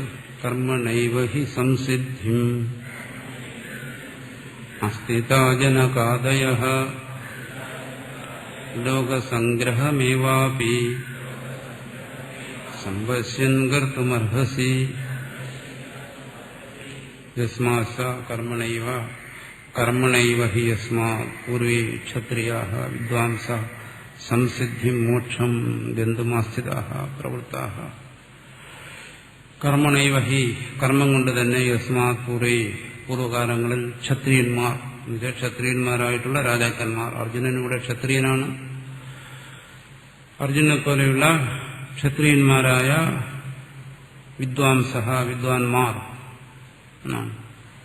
അവർ സംസിദ്ധിം മോക്ഷം ഗന്ധമാസ്ഥിതാഹ പ്രവൃത്താഹ. ഇവിടെ ക്ഷത്രിയൻ എന്ന് പറയുന്നത് ആരെയാണ്? ജനകനെയാണ് പറയുന്നത്. ജനകനൊരു ക്ഷത്രിയനായിരുന്നു. പക്ഷെ ജനകന് ക്ഷത്രിയനെന്നും പ്രത്യേകിച്ച് ഭഗവാൻ പറഞ്ഞില്ല. പക്ഷെ ശങ്കരാചാര്യർ പറഞ്ഞു ക്ഷത്രിയനാണെന്ന് പറഞ്ഞു. എന്തുകൊണ്ടാണ് അങ്ങനെ പറഞ്ഞത്? ക്ഷത്രിയനെന്ന് പറഞ്ഞത് അക്കാര്യത്തിൽ ശങ്കരാചാര്യർക്ക് ഒരല്പം നിർബന്ധമുണ്ട്. ആർക്കും എന്നോട് വിരോധം തോന്നരുത്. കാരണം ഇപ്പോൾ ജ്ഞാനിയാണെങ്കിൽ നമ്മൾ പഠിച്ചിരിക്കുന്ന മനസ്സിലാക്കിയിരിക്കുന്നതനുസരിച്ച് ഗുണകർമ്മങ്ങളനുസരിച്ചാണ് ഒരുവനെ ആരെന്ന് തീരുമാനിക്കുന്നത്. അപ്പോൾ ഗുണകർമ്മങ്ങളനുസരിച്ച് ജ്ഞാനിയാണെങ്കിൽ നമ്മൾ എന്ത് വിളിക്കും? ബ്രാഹ്മണനെന്നേ വിളിക്കത്തുള്ളൂ, നമ്മൾ പഠിച്ചതനുസരിച്ച്. പക്ഷെ ശങ്കരാചാര്യ ക്ഷത്രിയനെന്നേ പറയും. നമ്മുടെ അഭിപ്രായം അനുസരിച്ച് ഇപ്പോൾ ജനകനെ ബ്രാഹ്മണനെന്ന് വിളിക്കണം, അർജുനനെ ക്ഷത്രിയനെന്ന് വിളിക്കണം, ആയിക്കോട്ടെ. പക്ഷെ ജനകനെ ബ്രാഹ്മണൻ എന്നാണ് വിളിക്കേണ്ടത്. പക്ഷെ അങ്ങനെ വിളിക്കാൻ ഒരു അവസരം കിട്ടിയപ്പോൾ പെട്ടെന്ന് അതിൻ്റെ ഇടയിൽ കുത്തിത്തിരിക്കുന്നതാണ് ക്ഷത്രിയൻ. ഇത് മൂപ്പർക്കുള്ള ഒരു വാശിയാണ്. അത് നമ്മൾ സഹിക്കുക എന്നുള്ളതേ ഉള്ളൂ. കാരണം ആചാര്യസ്വാമികളാണ്, നമുക്കൊന്നും വിമർശിച്ച് പറയാൻ അവകാശമില്ല. അതുകൊണ്ടൊന്നും പറയുന്നില്ല. അദ്ദേഹം ജനകനെ ക്ഷത്രിയനായിട്ടാണ് പറഞ്ഞിരിക്കുന്നത്. ക്ഷത്രിയ വിദ്വാംസ, ജനകനെ പോലെയുള്ള ക്ഷത്രിയന്മാർ. പക്ഷെ ജനകനെ നമ്മൾ പഠിച്ചതനുസരിച്ച് നമ്മൾ പറയുന്നു അവർ ബ്രാഹ്മണരാണ്, ജനകനും ബ്രാഹ്മണനാണ് എന്ന് പറയേണ്ടിയിരിക്കുന്നു. സംസിദ്ധി മോക്ഷം ഗന്ധമാസ്ഥിതാഹ പ്രവൃത്താഹ.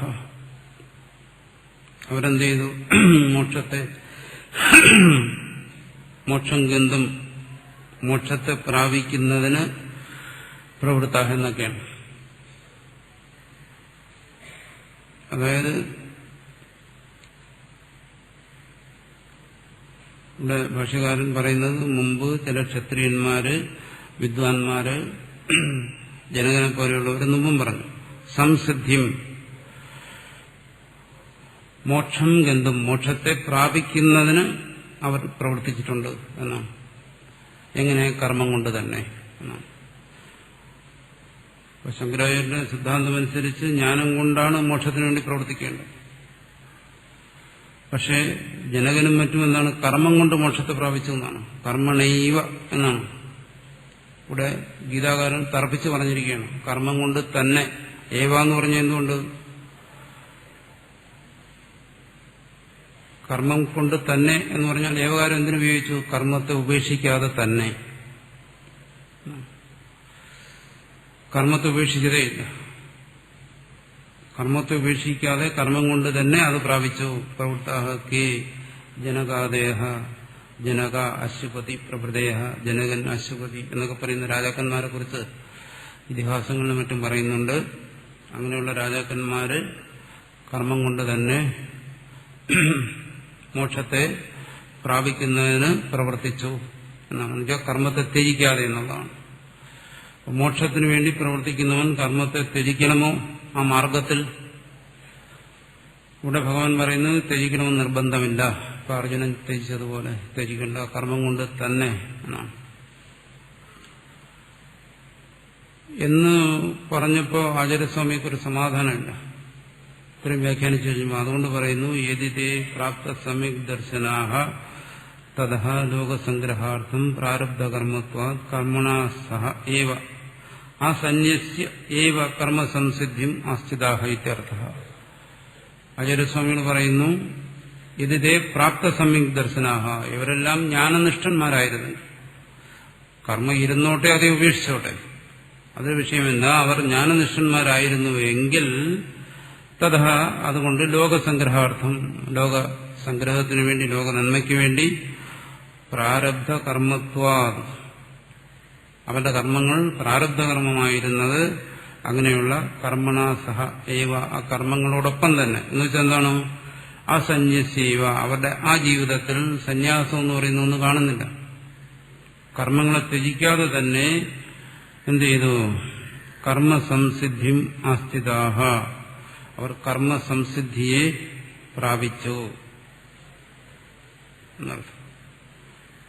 കർമ്മങ്ങളോട് കൂടി തന്നെ അവർ കർമ്മസംസിദ്ധിയെ അവർ പ്രാപിച്ചു എന്നുവെച്ചാൽ മോക്ഷം വരെ എന്നുള്ള അർത്ഥം എടുക്കാം എന്നൊരർത്ഥം പറയാം. ഇനി അഥ അപ്രാപ്ത സമ്യക് ദർശന ജനകാദേഹ വേറെ പക്ഷാന്തരം കൂടെ പറയുകയാണ്. ഇങ്ങനെ ഒരു പക്ഷാന്തരം കൂടെ ഉന്നയിക്കേണ്ട യാതൊരു സന്ദർഭവുമില്ല. ഭഗവാൻ പറഞ്ഞിരിക്കുന്നത് എന്താണ്? ജനകൻ കർമ്മം കൊണ്ട് തന്നെ സംസിദ്ധിയെ പ്രാപിച്ചു എന്നാണ്. അപ്പോ സ്വസിദ്ധാന്ത സ്ഥാപന വ്യഗ്രത എന്ന് പറയുന്ന ഒരു ദോഷം ശങ്കരാചാര്യരിൽ ചിലർക്ക് ആക്ഷേപിക്കുന്നുണ്ട്. ഇങ്ങനെ ചിലർക്ക് ആവശ്യമില്ലാതെ ചില നിർബന്ധങ്ങൾ പിടിക്കും. ഭഗവാൻ പറഞ്ഞു എന്താണ്? കർമ്മം കൊണ്ട് അത് സ്പഷ്ടമാണ്, പിന്നെ വ്യാഖ്യാനിക്കേണ്ട ആവശ്യമൊന്നുമില്ല. കർമ്മം കൊണ്ട് ജനകൻ മോക്ഷത്തെ പ്രാപിച്ചു എന്ന് പറഞ്ഞപ്പോൾ ഇവിടെ ശങ്കരാചാര്യ പറയുന്നു അതാ ഇനി മറിച്ച് ഈ പറഞ്ഞതിലൊരു കറക്ഷൻ കൂടെ വരത്താണ്, ഒരു തിരുത്തൽ കൂടെ തന്റെ സംഭാവനയായിട്ട്. അപ്രാപ്ത സമ്യക് ദർശന ജനകാദേഹ, ഈ ജനകനൊന്നും മോക്ഷം ഉണ്ടായില്ല എന്ന് കരുതുകയാണെങ്കിൽ അങ്ങനെ കരുതേണ്ട യാതൊരു സന്ദർഭവും ഇവിടെയില്ല. ഭഗവാൻ അങ്ങനെ പറഞ്ഞിട്ടേ ഇല്ല, അങ്ങനെ ഒരു പക്ഷാന്തരമേ പറഞ്ഞിട്ടില്ല. എന്നാലും ശങ്കരാചാര്യർക്ക് അങ്ങനെ പറഞ്ഞേ പറ്റും. അത് തുറന്നു പറയാതെ വ്യാഖ്യാനിക്കുമ്പോൾ ഇത് തുറന്നു പറയാതിരിക്കുന്നത് എങ്ങനെ? തുറന്നു പറയാതിരിക്കത്തക്ക ബാധ്യതയൊന്നും എനിക്ക് ശങ്കരാചാര്യരോടില്ല. അതുകൊണ്ട് ഞാൻ പറയുകയാണ് അത് അപ്രാപ്ത സമ്യക് ദർശന ജനകാദേഹ, ഈ ജനകനും മറ്റും സമ്യക് ദർശനം ഉണ്ടായില്ല എന്ന് കരുതുകയാണെങ്കിൽ, അങ്ങനെ ഇപ്പൊ അങ്ങനെ കരുതേണ്ട ആവശ്യം ഇവിടെ എന്തുണ്ടായി? ഇവിടെ ഭഗവാൻ പറഞ്ഞോ? പറഞ്ഞില്ല. എന്നാലും ഭാഷ്യകാരൻ പറയുകയാണ് തഥാ കർമ്മണ, കർമ്മം കൊണ്ട് സത്വശുദ്ധി സാധനഭൂതേന, അതെന്താണ്? ചിത്തശുദ്ധിക്ക് കാരണമാണ്. അതുകൊണ്ട് ക്രമേണ സംസിദ്ധിമാസ്ഥിതാഹ, അവർക്ക് ക്രമേണ സംസിദ്ധി ഉണ്ടായി. ഇതി വ്യാഖ്യേയ ശ്ലോക, എന്നൂടെ ഈ ശ്ലോകത്തെ വ്യാഖ്യാനിച്ചാലേ ആചാര്യസ്വാമിക്ക് സമാധാനം വരത്തുള്ളൂ എന്നാണ്. അതിന്റെ ആവശ്യമുണ്ടെന്ന് നമ്മുടെ പാഴ്ബുദ്ധിയിൽ തോന്നുന്നില്ല. പക്ഷേ ആചാര്യസ്വാമികൾ വ്യാഖ്യാനിച്ചിരിക്കുകയാണ്, നമുക്കതിനെ വിമർശിക്കാനൊന്നുമുള്ള കെൽപ്പില്ല, അതുകൊണ്ട് വിമർശിക്കുന്നില്ല. പക്ഷെ ഇത് അല്പം അധിക പ്രസംഗമാണെന്നാണ് എന്റെ പക്ഷം.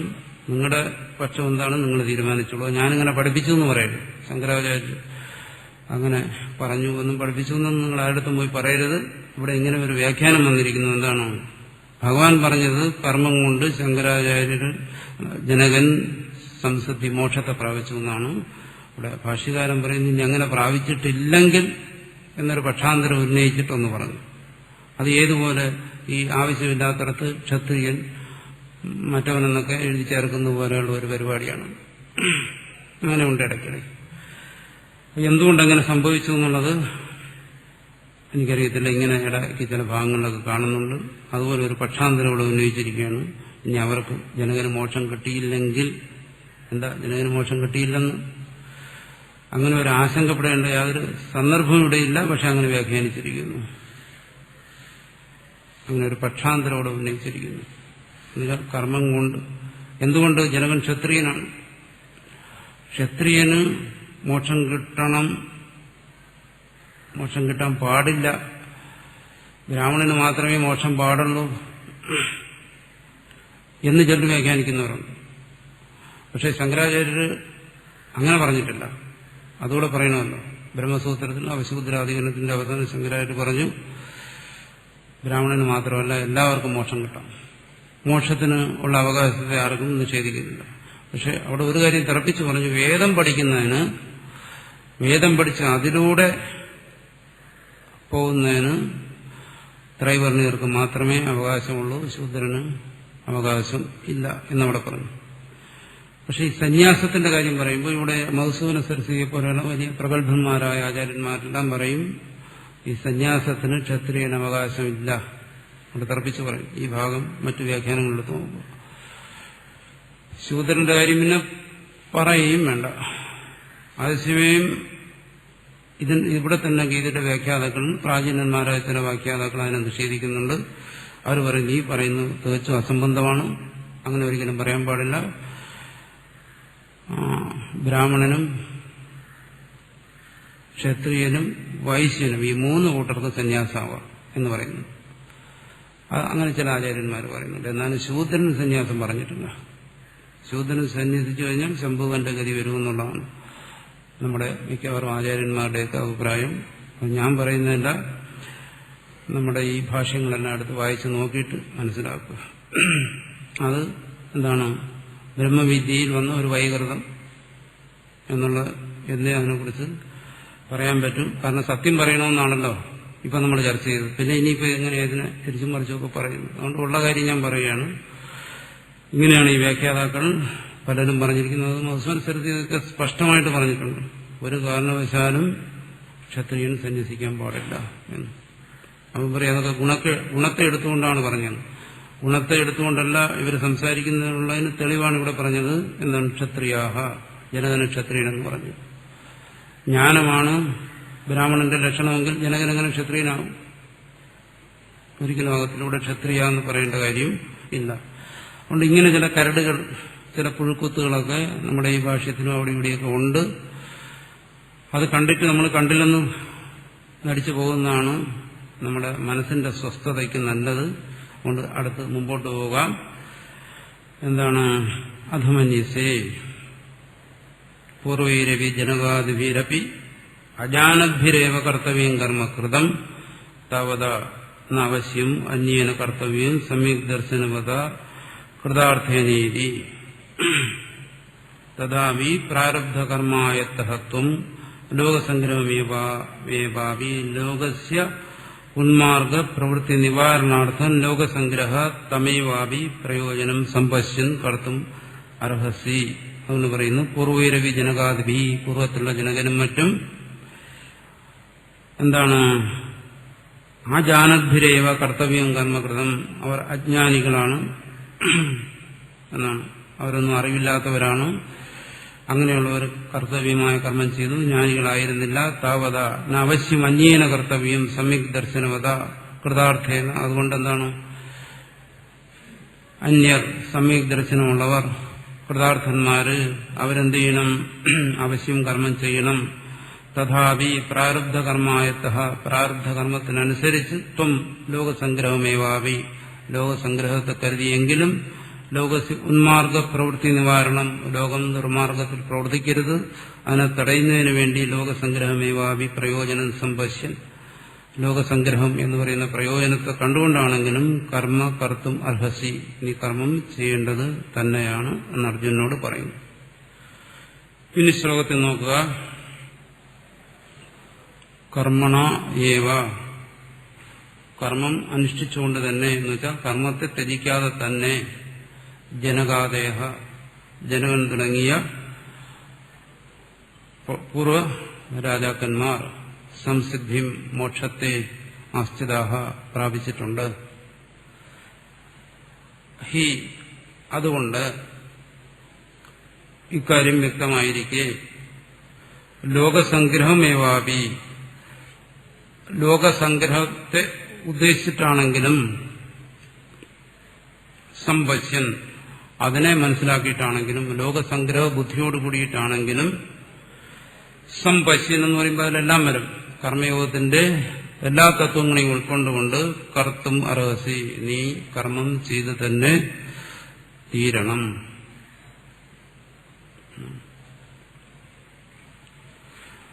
കർമ്മണൈവ ഹി സംസിദ്ധിം ആസ്ഥിതാജനകാദയഃ ലോകസംഗ്രഹമേവാപി സമ്പശ്യൻ കർത്തുമർഹസി.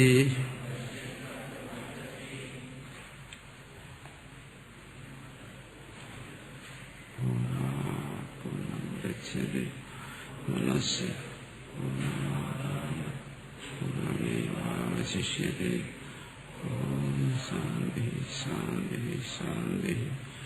ഓം ശ്രീ ഗുരുഭ്യോ